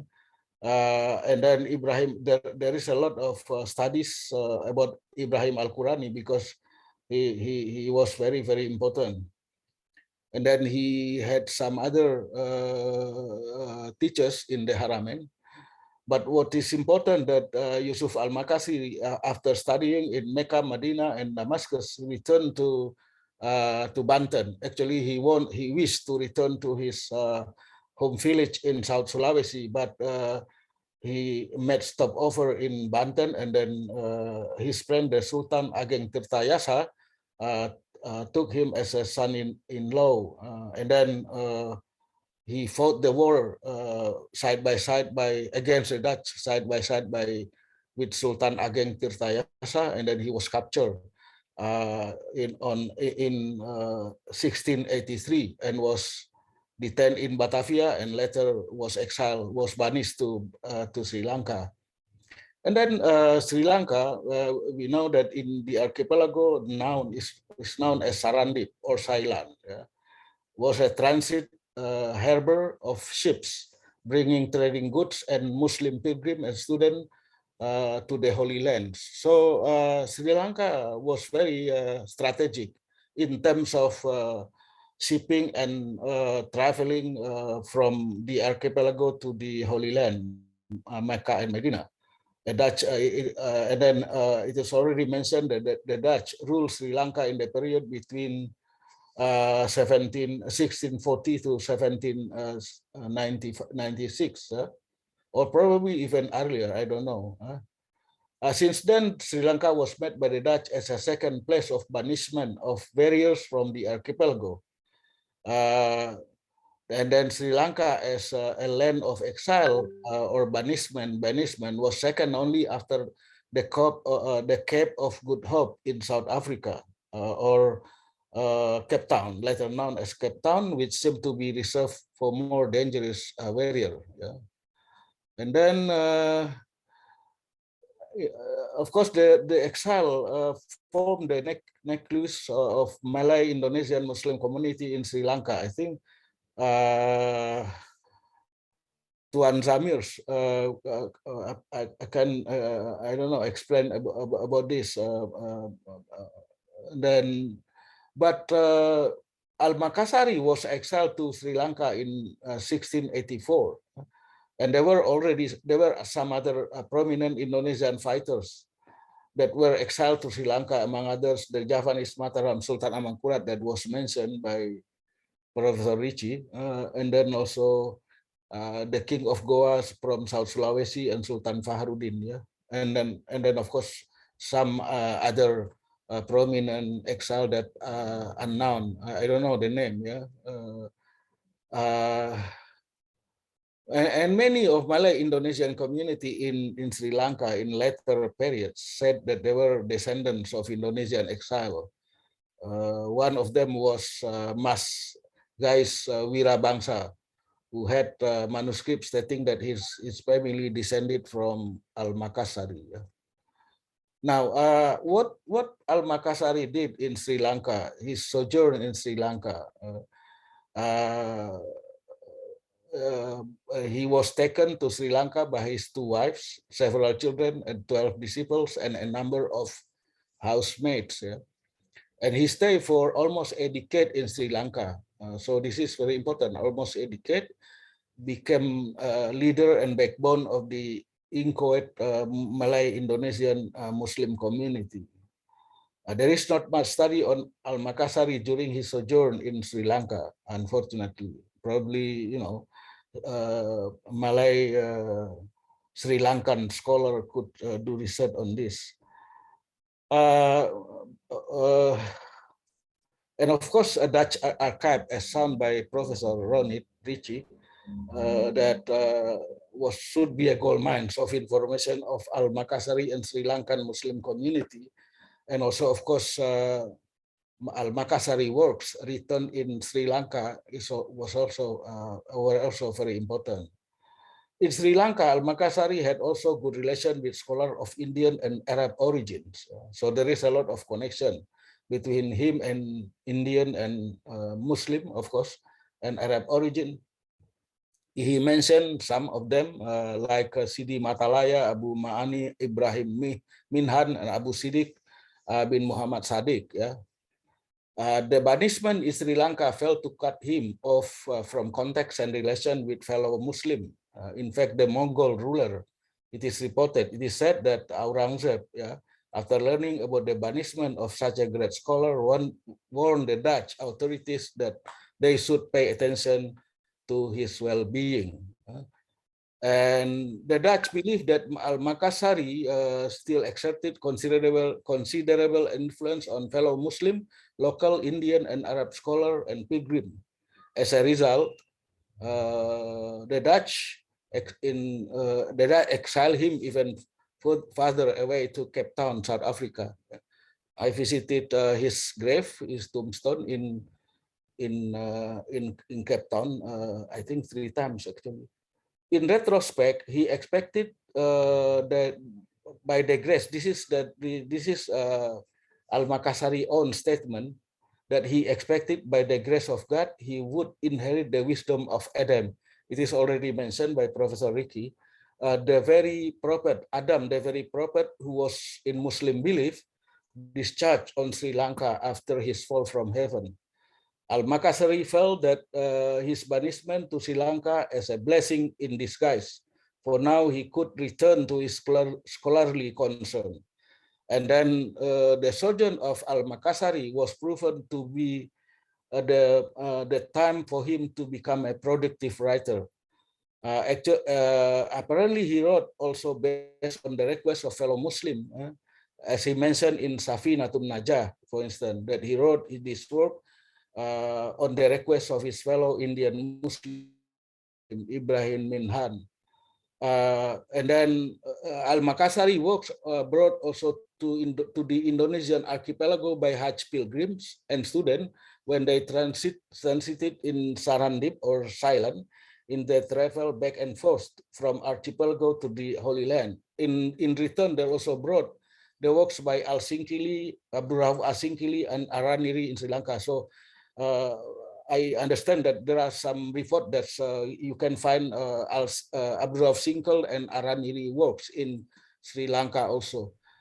And then at least out of 29 known works of Al-Makassari, no fewer than 8 were written in Sri Lanka or Ceylon as the following. There are 8 works, some bearing the title Ceylania, Al-Barakat, Barakatus Ceylania, and Nafahatus Ceylania, for instance, Al-Manhatus Ceylania. There are 8, you can read it. And then, but this work, like his other works, mostly deal with Sufism, particularly the Wahdatul Wujud and Wahdatul Syuhud concept of Islamic mysticism. And of course, his work can available in Jakarta Library, as well as also in, I think, KITLV Library in Leiden. So I think we need some, this work has been researched, has been studied by a number of people in Indonesia, but we need to do more than, to study his work, particularly that were written in Sri Lanka. And the last slide is about the legacy of Syekh Yusuf Al-Makassari, of course. I don't know in Sri Lanka, but in Cape Town, he was called as the founder of Islam in South Africa. In Cape Town, he and his retinues and other exiles from the archipelago form a distinctive Muslim community called Malay Cape. Yeah. And then we had a cemetery complex in Cape Town known as Karamat Syekh Yusuf with a big mosque and has been renovated by Indonesian government. But his tombs also exist in Goa, Sulawesi Selatan or South Sulawesi, his own village, and also in Banten for his remembrance. He has been declared, as I said earlier, as national hero in Indonesia, national hero against the Dutch, of course, and also in South Africa. His work, his intellectual legacy, his Tarekat Khalwatiyah Yusufiyah and Tarekat Samaniyah Yusufiyah in South Sulawesi, his spiritual legacy. I stop at this point. Thank you very much. Thank you very much. Terima kasih, Professor Azra. Moving on to the last but not least speaker of our webinar today, we have a brilliant scholar from the University of Kelania. She was the very first Sri Lankan Malay introduced to me when I was at the university. Dr. Romola Russell. Dr. Romola Russell is a senior lecturer at the Department of English Language Teaching. Her area of interest includes Sri Lankan Malay studies and minority languages in Sri Lanka. Please welcome Dr. Romola Russell. Thank you very much, Febri. Good evening. Selamat sore to everyone. First, I would like to offer greetings and thank the High Commissioner, Your Excellency. This is such an excellent initiative. Thank you very much. And it is absolutely wonderful to be with you, representing the Sri Lanka Malay community and the University of Kelania. I am particularly happy that one of my lecturers from whom I learned German a long time ago, Professor Nilakshi, is here, and one of my students to whom I hopefully taught something about English language teaching, Febri, is moderating. So it is an absolute privilege. Right, let me move to my slides very quickly, aware of the time.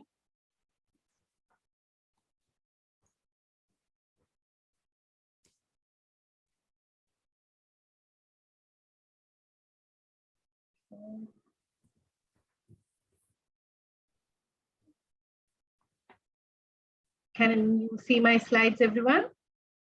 Yes. Yeah. Okay, so thank you very much. Moving from history to the language, Your Excellency, you spoke about the shared linguistic heritage that we have, but now I would like to move us to the language that was spoken, was brought by all these exiles, these soldiers and slaves who came from the Indonesian archipelago. So I am talking to you about Sri Lanka Malay, its past, present, and its future. So the Malay language at the time of European colonization, we all know that Malay was an important contact language during pre-colonial times, and Malay loanwords are found in Old Javanese, Tagalog, and Malagasy. And we know that there are three sociolinguistic categories of the Malay language were found when the Portuguese arrived in the East Indies. So there was a form of literary Malay, a lingua franca, an everyday kind of Malay that was spoken, and also an indigenous or traditional varieties of Malay. So of these, I would like to draw your attention to the lingua franca Malay, because it is believed that it is from this variety or possibly varieties that the language we know today as Sri Lanka Malay has originated. So this lingua franca Malay had long been used as a language of inter-ethnic communication all over the Malay Peninsula and the Indonesian archipelago, which is how the community in Sri Lanka inherited the name Malay, because when the British came to Ceylon, they found the Indonesian soldiers who came obviously from all parts of Indonesia. So there would have been Malays, but also so many other ethnicities, and they would have spoken so many different languages. But there was a form of lingua franca Malay that was spoken as a common language for inter-ethnic communication. So because the language the British heard was Malay, which they were familiar with because they were coming from Malaya, they called this community the Malay community, and that is the name that is that has got stuck with the speakers of English in the in Sri Lanka. But if you talk to speakers of Sinhala or Tamil, they will use the more Javanese name for the community, which is Jaminisu, Jamanusar, and words like that. So these lingua franca varieties and their present derivatives are also sometimes referred to as Bazaar Malay or Low Malay. According to Adeline Prentice, these forms of Bazaar Malay or Low Malay lie at the root of several present-day varieties of Malay, of which Sri Lanka Malay is perhaps one. They term these Malay, Pidgin Malay derived varieties or PMD. So in the literature on the history of this Malay language, you also find the term PMD, Pidgin Malay derived varieties, as one of the possible sources of the Sri Lanka Malay language. Then in 2006, Smith and Pau said they prefer the term vehicular Malay because they did not want to posit a Pidgin or a Creole origin to the language that was spoken in Sri Lanka. So again, in the literature, you also might find the term vehicular Malay or vehicular Malay to describe the language that the present Sri Lanka Malay derives.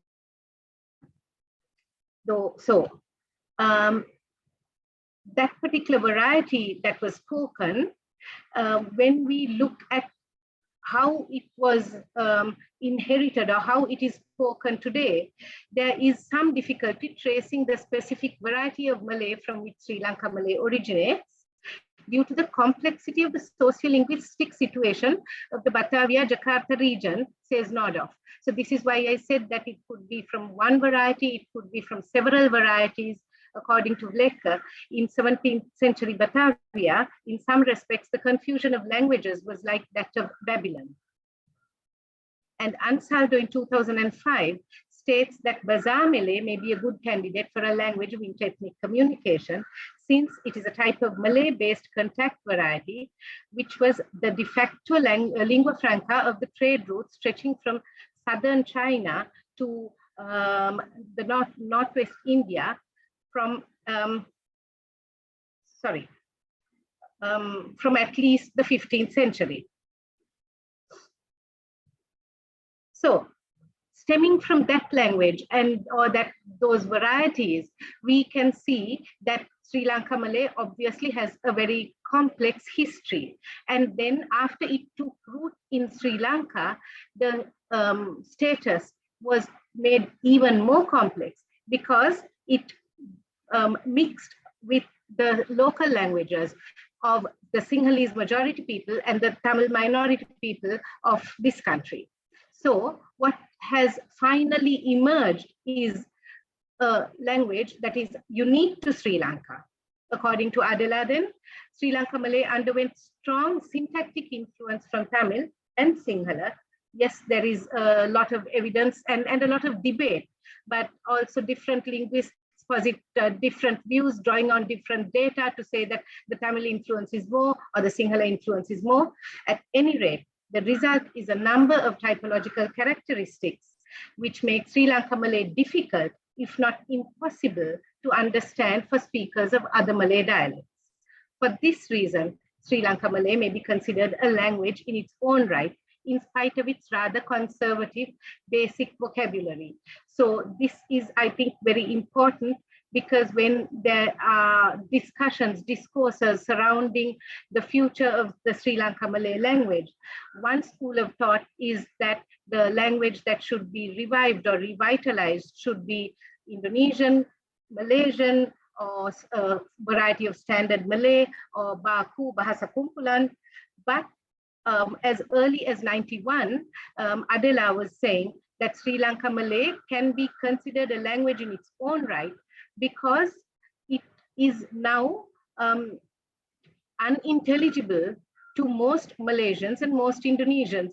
Perhaps if you ask February, he will tell you that maybe some of the words, the vocabulary might be familiar to him if I spoke to him in Sri Lanka Malay. But because the syntax has undergone such complex change, influenced by the two languages of Sri Lanka, it is probably difficult for him to understand exactly what I'm saying, even though obviously he will get a lot of clues from the context. And it is the same for me if February started speaking in Indonesian. So let me very quickly run you through some of the features of Sri Lanka Malay that are not found in standard Malay.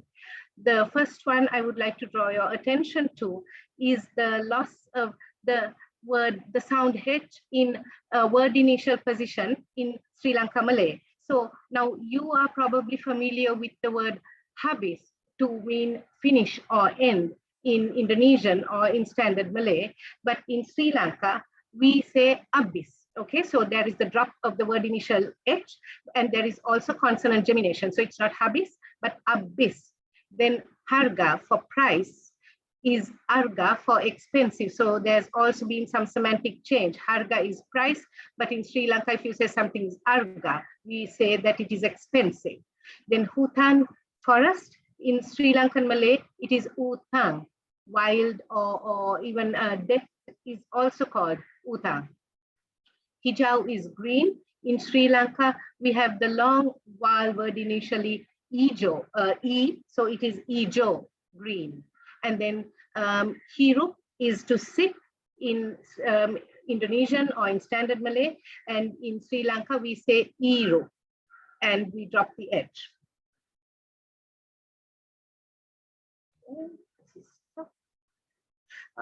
Also in Sri Lanka, there is the insertion of a final nasal.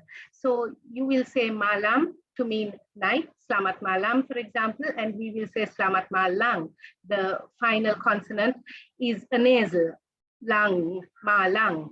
Similarly, jalang instead of jalan, ayang instead of ayam, and lida for tongue instead of lidah, and tikus, mouse, instead of tikus, mouse. So consonant gemination is another feature that is particular to the Sri Lanka Malay variety. And here you will have the doubling of the consonant that appears in the middle of the word. So kapal is ship in standard Malay. In Sri Lanka, we would say kapal. And then Assam is sour. In Sri Lanka, we say Assam. Chapat is quick. And in Sri Lanka, we would say chupat. And in Sri Lanka, most likely you will find it spelled with a CH because it is the anglicized spelling that most Sri Lankans are familiar with. Then besar, big, in Sri Lanka, it would be besar. Okay, again, consonant gemination. A few more features. If we look at morphology in Sri Lankan Malay, the plural is made with in Indonesian, you will say anak, plural would be anak-anak. But in Sri Lanka, we have post position. So it is anak, the plural would be anak pada. And that is very much an influence of Sinhala and Tamil. Then buku in Indonesian or in Malay would be pluralized as buku-buku, but in Sri Lanka, we would say buk pada. Then we also have very interesting instances of semantic or meaning shift. So in standard Malay, for example, you would say bangkai is a corpse of an animal, but in Sri Lanka, we would say bangke for the corpse, but a corpse of a non-Muslim. For if it is a Muslim human corpse, you would say mayat, but Malays are very particular, and if it is a non-Muslim corpse, you would insist, parents would correct you, and they would say it is a banke, not a mayat. And chanda is a joke, and in Sri Lanka, we say chanda for meat. Then chahaya is for color in Sri Lanka.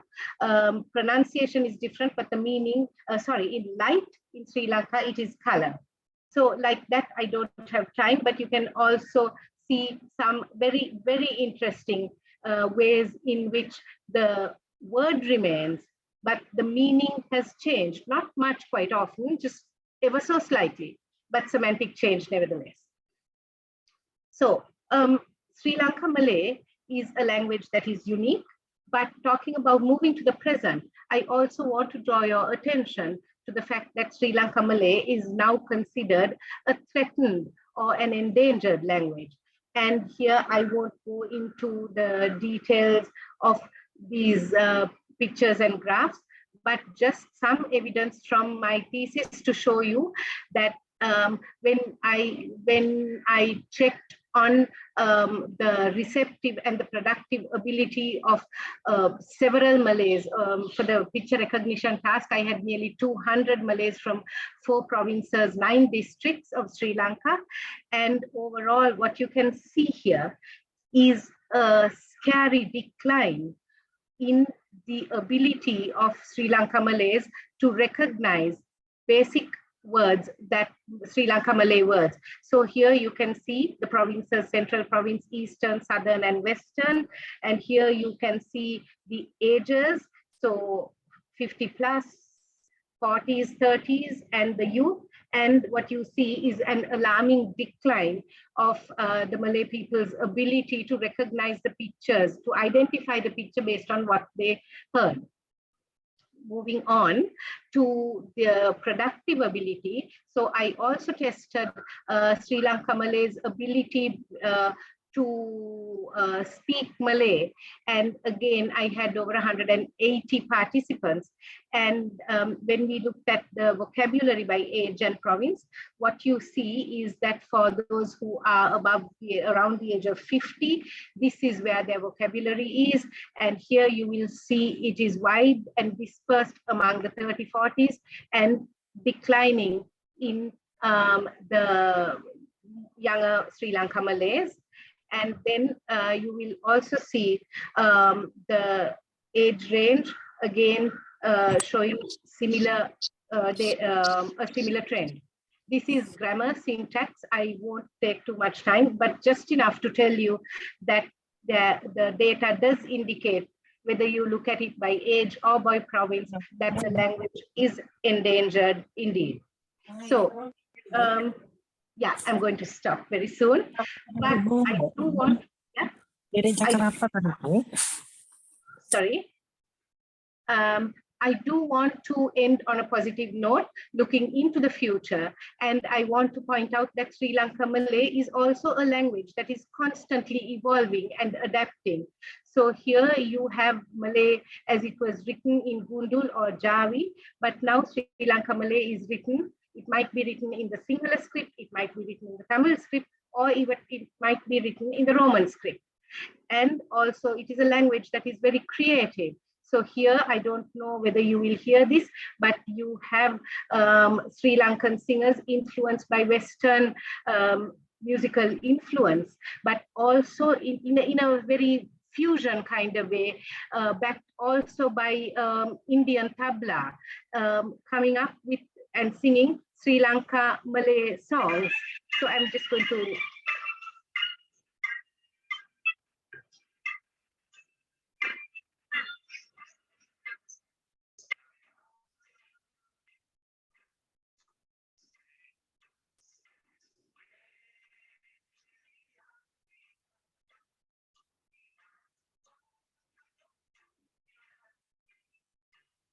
Okay, so and moving on, Sri Lanka Malay has also produced its own few stories, not enough, but there is some work being done. And here you have a grandmother reading a story.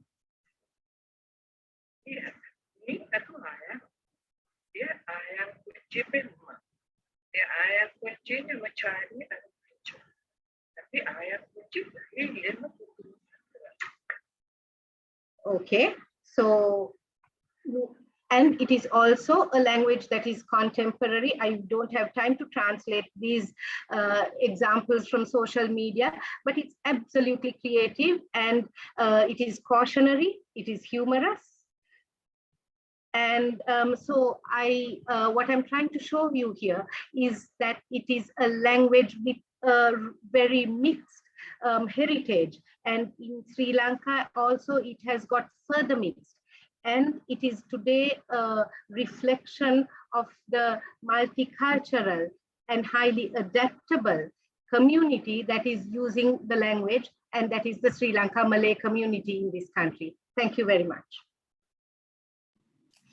Thank you very much, Dr. Ahmad. It was really amazing presentation. And then we move on to our third session. We have Professor Nilaksi, the director of the Center of International Affairs from the University of Kelaniya, to share with us about the international cooperation of the university and what can they offer for the future partnership with the University of Indonesia. Professor Nilaksi, I offer it to you. Thank you very much, Febri. It's so nice to see you as well as Zahir from Pakistan joining us, Your Excellency, Ambassador to Sri Lanka and the ASEAN. It's very nice to have all the distinguished panelists here, and my student, Dr. Romola Rasul from the University of Kelaniya as well. I actually thought you would be playing a little bit of our university video as a promotion, and also about the facts of University of Kelaniya, because I really did not bring many facts, how many faculties we have, etc. But I would like to share my presentation with you now. Because I think I always believe that when you present something visually, it's better than talking as a teacher. So we talked about reviving the legacy of Sri Lanka and Indonesia historical relations, and now I'm going to talk about strengthening this legacy of Sri Lanka and Indonesia historical relations. So Sri Lanka and Indonesia future collaboration between the University of Kelaniya and University of Indonesia, how we envisage this. I'll be running through a couple of slides talking about our experience in virtual collaboration I'm sure you were aware of these past 2 years where we really had to go virtual in every aspect for our meetings as well as our lecture delivery. And we had to compromise a lot, but then I'm sure my students would vouch for it, the postgraduate students as well as undergraduate students, that we really brought out the maximum of this, especially during 2021. And I'm going to share some of these experiences with you, how we could collaborate without having these formal MOUs, how you could collaborate with students from other universities as well as academics. And talking about these virtual mobility projects, which you could take a cue from as well, which you could implement in your universities as well.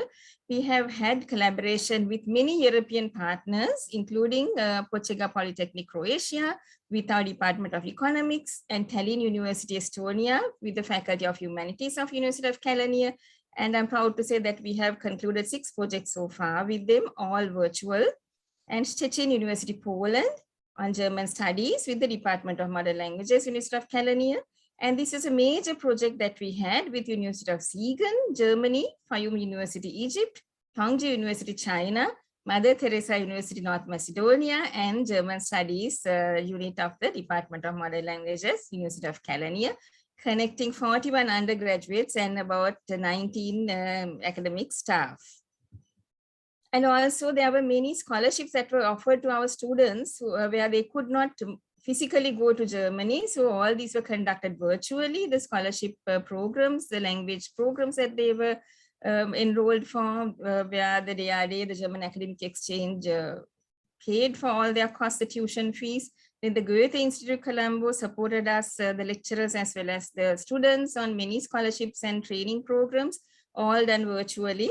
And all these virtual projects and events have really benefited over 2,000 students out of the 12,000 students that you have at the University of Kelaniya, and about 100 academic staff as well.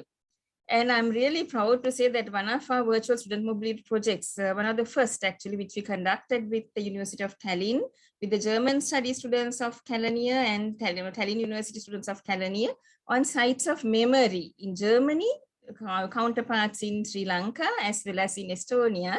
This has gone into UNESCO ISAC report on virtual student mobility, which is going to be launched on Monday the 28th. And we conducted many virtual events connecting many universities and non-state higher education institutes in Sri Lanka as well as overseas institutions. There were many guest lectures by local and overseas academics.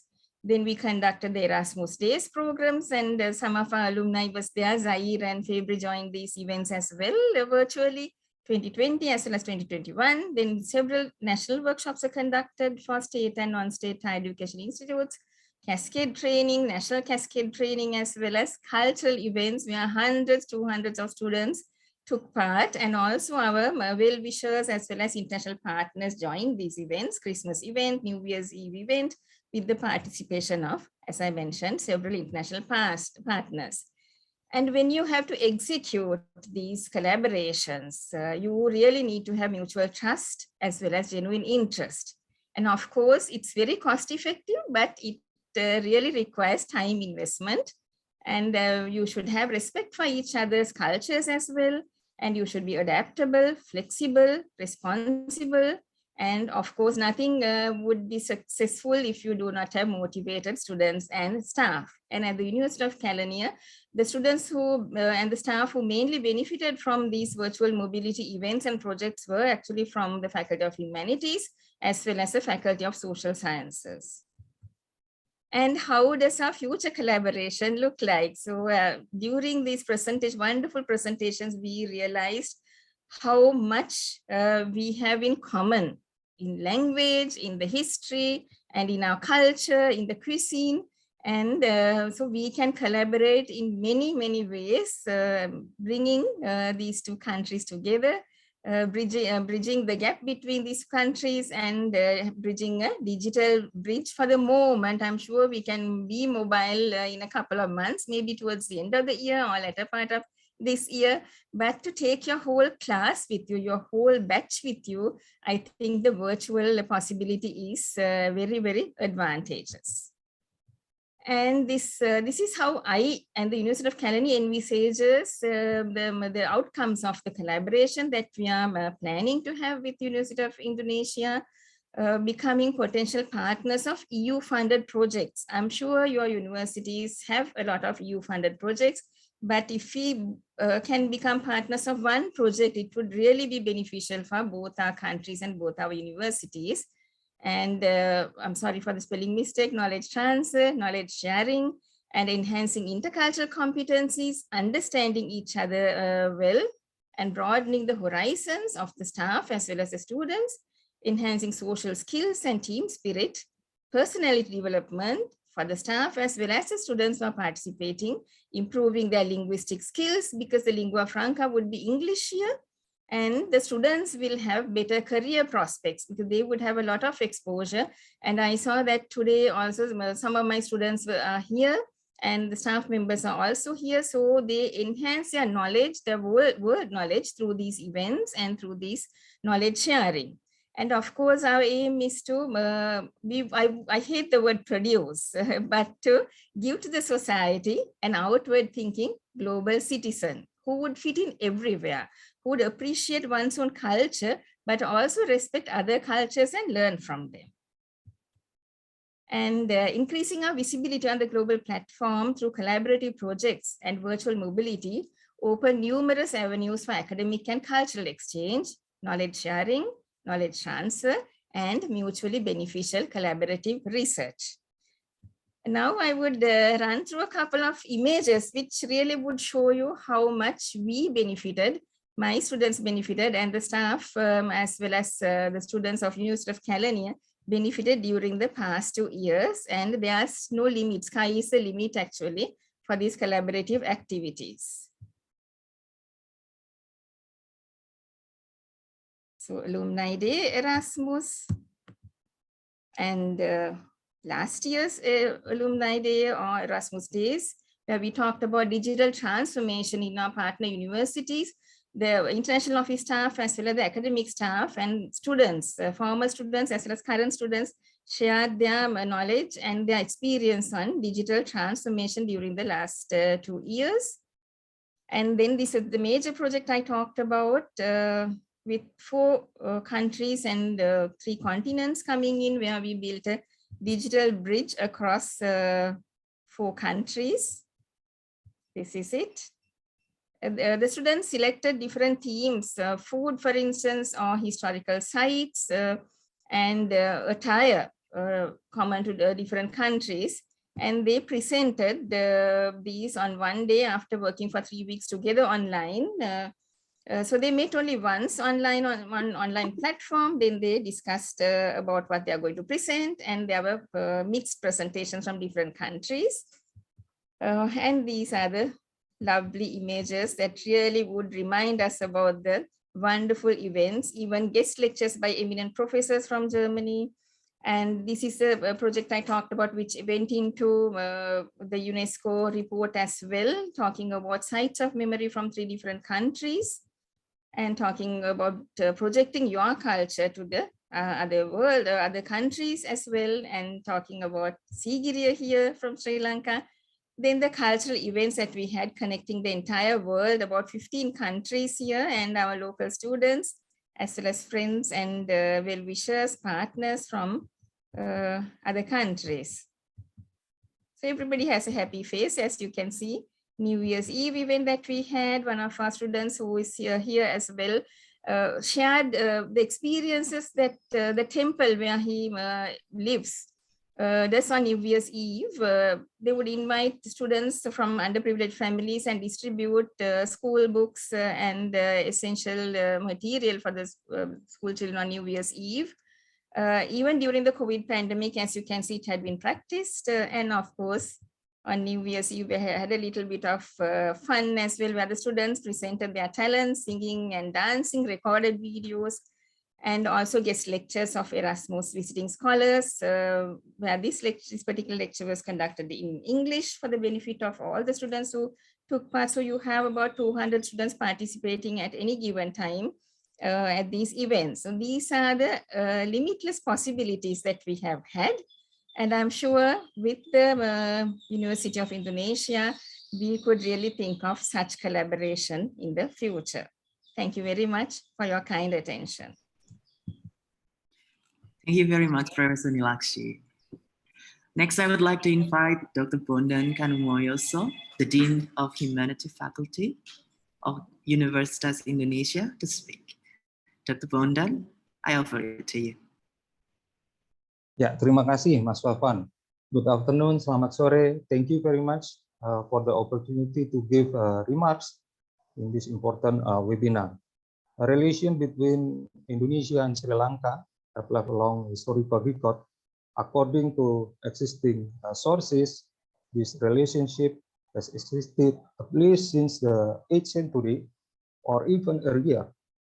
Evidence of this relationship can be found in several inscriptions in Indonesia dating from the 8th century that use Siddham and Sanskrit letters. Siddham script is known to be used in North India and Sri Lanka. King Panangkaran of the ancient Mataram Kingdom in Java was a Buddhist and had a teacher who came from Sri Lanka. It was King Panangkaran who later built the Plaosan, Sewu, Sari, and Lumbung temples, all of which are Buddhist temples. The establishment of Borobudur temple in 8th century was also inseparable from the blessing given by King Panangkaran to Buddhist people in Java.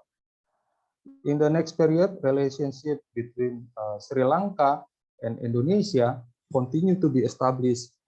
In the 17th and 18th century, several Indonesian figures, as discussed in this webinar, were exiled to Sri Lanka.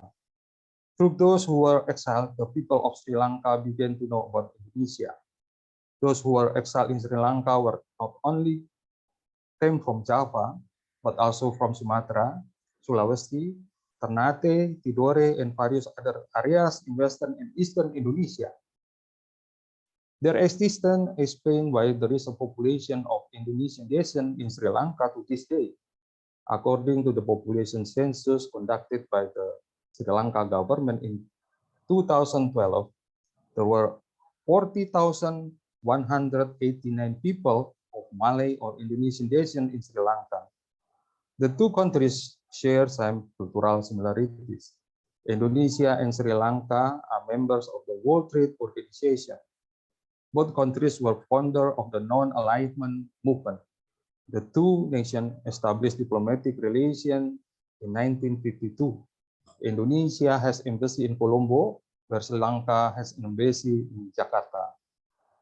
With reference to the long history of cultural relation between Indonesia and Sri Lanka, it is important to continue and develop this relationship into other fields, including higher education. The effort made in this webinar by bringing together Sri Lankan and Indonesia scholars are an important opportunity to open cooperation in education and research. The Faculty of Humanities University of Indonesia welcomed the possibility of collaboration in the form of joint research, exchange of lecturers and students, and human resource development. This effort can be expanded by involving various universities in Indonesia, not only University of Indonesia and Kalinian University. The cooperation in the field of education can be developed with the involvement of not only universities, but actually also the government, the community, and also private sector. Through the collaboration in the field of higher education, it is hoped that a momentum will be created that will encourage increased cooperation in other fields. Therefore, the relation between Indonesia and Sri Lanka, which has traits from the past, will continue and increasing in the future. I would like to take this opportunity to express my gratitude to the Sri Lanka Embassy in Indonesia, Your Excellency Ambassador Yasoja Gunasekera, the distinguished speakers, and the committee who prepare the webinar. Hopefully, this good cooperation can continue and bring great benefit to all parties. Thank you very much. Yeah, I'm returning the screen to you, Mas Wapan. Thank you, Dr. Fondant. Now that the Q&A session is finally commenced, I would like to highlight one question that has been asked in our chat box. The first question is given by Mr. Arif to Professor Peter Carey.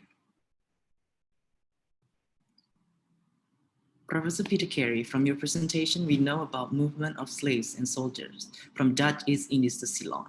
I'm curious, did Dutch also transported people from Ceylon to Dutch East Indies as slaves, exiles, and indentured laborers? This is also a very interesting question that I have been also wondering. Professor Peter Carey, I offer it to you. Ya, terima kasih. Thank you. Ya, sebenarnya saya hanya tahu, I only know about the reports which came post 1796, when the British took Sri Lanka and ultimately turned it into a crown colony. And there were the evacuation of a number of Dutch burghers and High Dutch officials, and they brought slaves with them to Batavia. And those slaves came from Ceylon, from Sri Lanka, and were then settled in Java. Yeah, so there is, post 1796, there are indications that slaves, members of the Malay population, came with burgher families, and there was quite a lot of surprise amongst the Dutch in Batavia how large these groups were, the groups of slaves which came with the Dutch burgher families, often outnumbering the family members. Right. Thank you very much, Professor Peter Carey. I hope that answer is sufficient to Mr. Arif. Now we move to the next question from Mr. Franz Sinaga. Questions to Professor Ronit Ritchie. What are the heritage or treasures we can find Sultan Amangkurat in exile? Then how he could open the diplomacy with other nations, especially Sri Lanka when he was in exile. So just to remind that we only have another 6 minutes for this Q&A session. Then I offer it to Professor Ronit Ritchie to answer this question. Yes, I'm sorry, you got cut off and I didn't hear everything. Was the question, what are the treasures, cultural treasures that were? Right. Can you just repeat? I'm sorry, I couldn't hear the whole question. Yes, it was about the heritage treasures that the Sultan Amangkurat was in exile and how he could open the diplomacy with other nations, especially Sri Lanka when he was in exile. Well, I don't think he opened diplomacy at that time. I mean, he was a prisoner in the Jaffna fort, and as I could only speak about this very briefly, but the living conditions were quite miserable for him and for his family and for other royal exiles about whom we have reports. Very often their families grew and grew over time, and they were still getting the same allowances from the Dutch authorities, and they had to write petitions and beg the Dutch to add a little bit more rice or a little bit more salt or money. So I don't think that we can really talk about diplomacy at that time. Right. Thank you very much, Professor Ritchie. We have also questions in the Google form. Some of you have asked some questions, and we have selected one interesting question. In the world, we have seen so many diaspora, the Chinese diaspora, the Indian diaspora. To all speakers, in your personal view, what is the significance, what is the unique point, the factor of this Malay diaspora to the world? What makes this, try to kind of summarize this question, that what makes the Sri Lankan, the Malay diaspora in the world is significant from the other diasporas that we have usually known, like the Chinese and the Indians, etc. All of the speakers can give their personal value about this. Maybe we can start from Dr. Zamir Karim.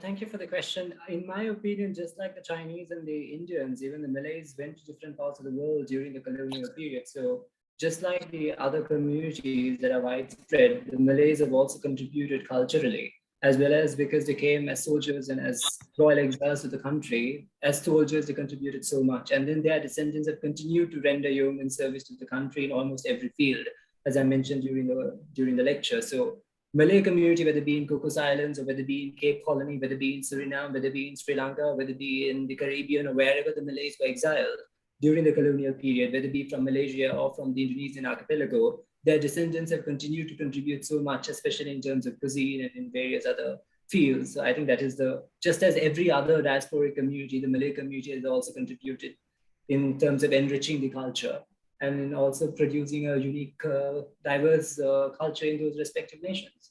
And that's what I believe Malays have done in Sri Lanka and elsewhere. Right. Thank you. Let me add some a little bit. Sure. For me, the Malay Indonesian diaspora everywhere in Sri Lanka and also in Cape Town and in Suriname in Latin America are very important for the religio, intellectual, and cultural exchanges, linking people from one tradition to another. So this is very important in the creation of cosmopolitanism, among people. That's good, particularly for the Malay Indonesian, of course. Thank you. Thank you, Professor Azra. Professor Peter Carey, maybe you have something to add? Yes, I mean, I would endorse that. I mean, I think that the Malay population is very portable. It's very adaptive. And certainly if you look at the spread of Islam, it's a very important vehicle for that spread. We've heard about Sheikh Yusuf al-Makassari and his role in the foundation of the Umat Islam in South Africa. And I think that that's also the case in Suriname, and it's also the case in Sri Lanka. So I would see them as vectors, as cultural and religious vectors, and have brought, obviously, in terms of culture, the spread of culinary culture, spread of rendang, spread of all sorts of aspects of Javanese food, and that appears in the letters of the exiles, which Professor Ronit Ritchie has dealt with. And one of the ajaiban was the ability of an ustad to bring various Javanese delicacies out of his robe in Sri Lanka for the exiles to eat, Pangeran Porboyo. So, I think it's the spread of keajaiban and budaya, and the spread of a Malay vector as sort of basically dakwah umat Islam. Thank you. Thank you very much, Professor Peter Carey. Next, we have perhaps Professor Ritchie.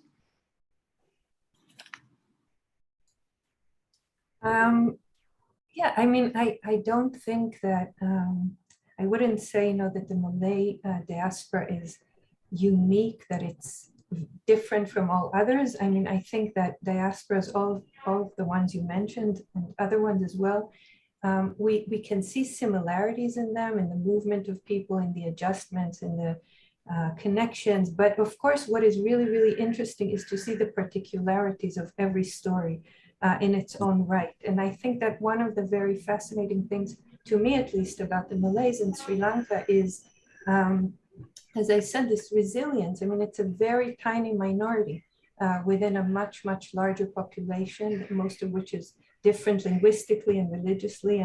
And I think the way they have kept attached to their culture and especially to the language, we saw that in Romola's talk, and also in the materials that I work with, although they're earlier.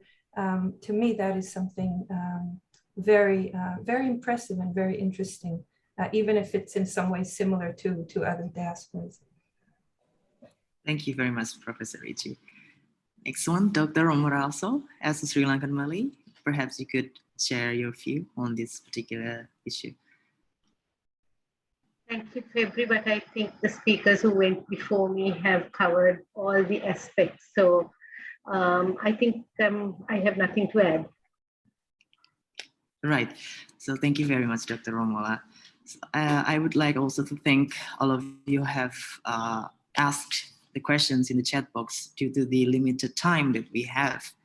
Unfortunately, we cannot accommodate all of the questions. I'll make sure that your question will be sent to the speakers and provide the proper answer for you. For now, I think we have covered all of the three panels, the three sessions, and including the Q&A session. As the webinar is winding up, I would like to return the floor back to Genesa. Thank you very much. Thank you very much, Pavan, and all the participants. We are now at the end of our webinar, and I would like to say thank you very much for Excellency, the Ambassador, and to all of our honorable speakers, Dr. Zamir Karim, Professor Peter Carey, Professor Ronit Ricci, Professor Ajumardi Azra, Dr. Romola Rosso.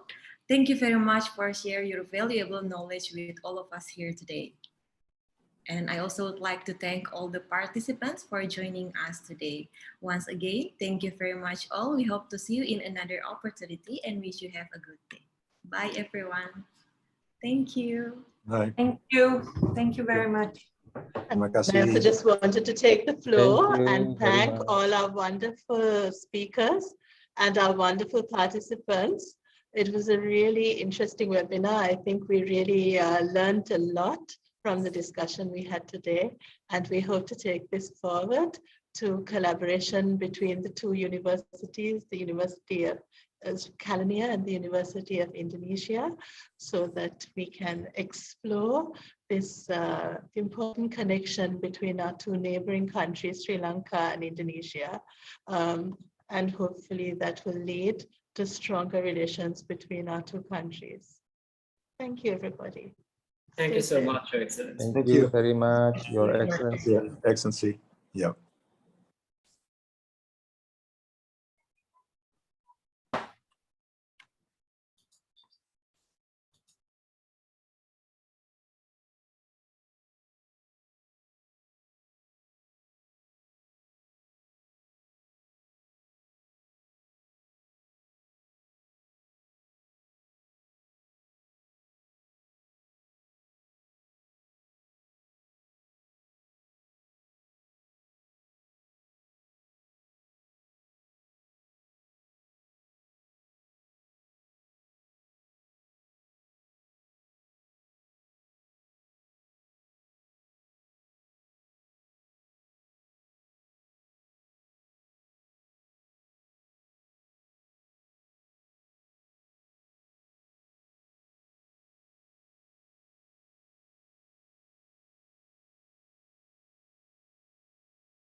Mbak Ina, aku matiin ya?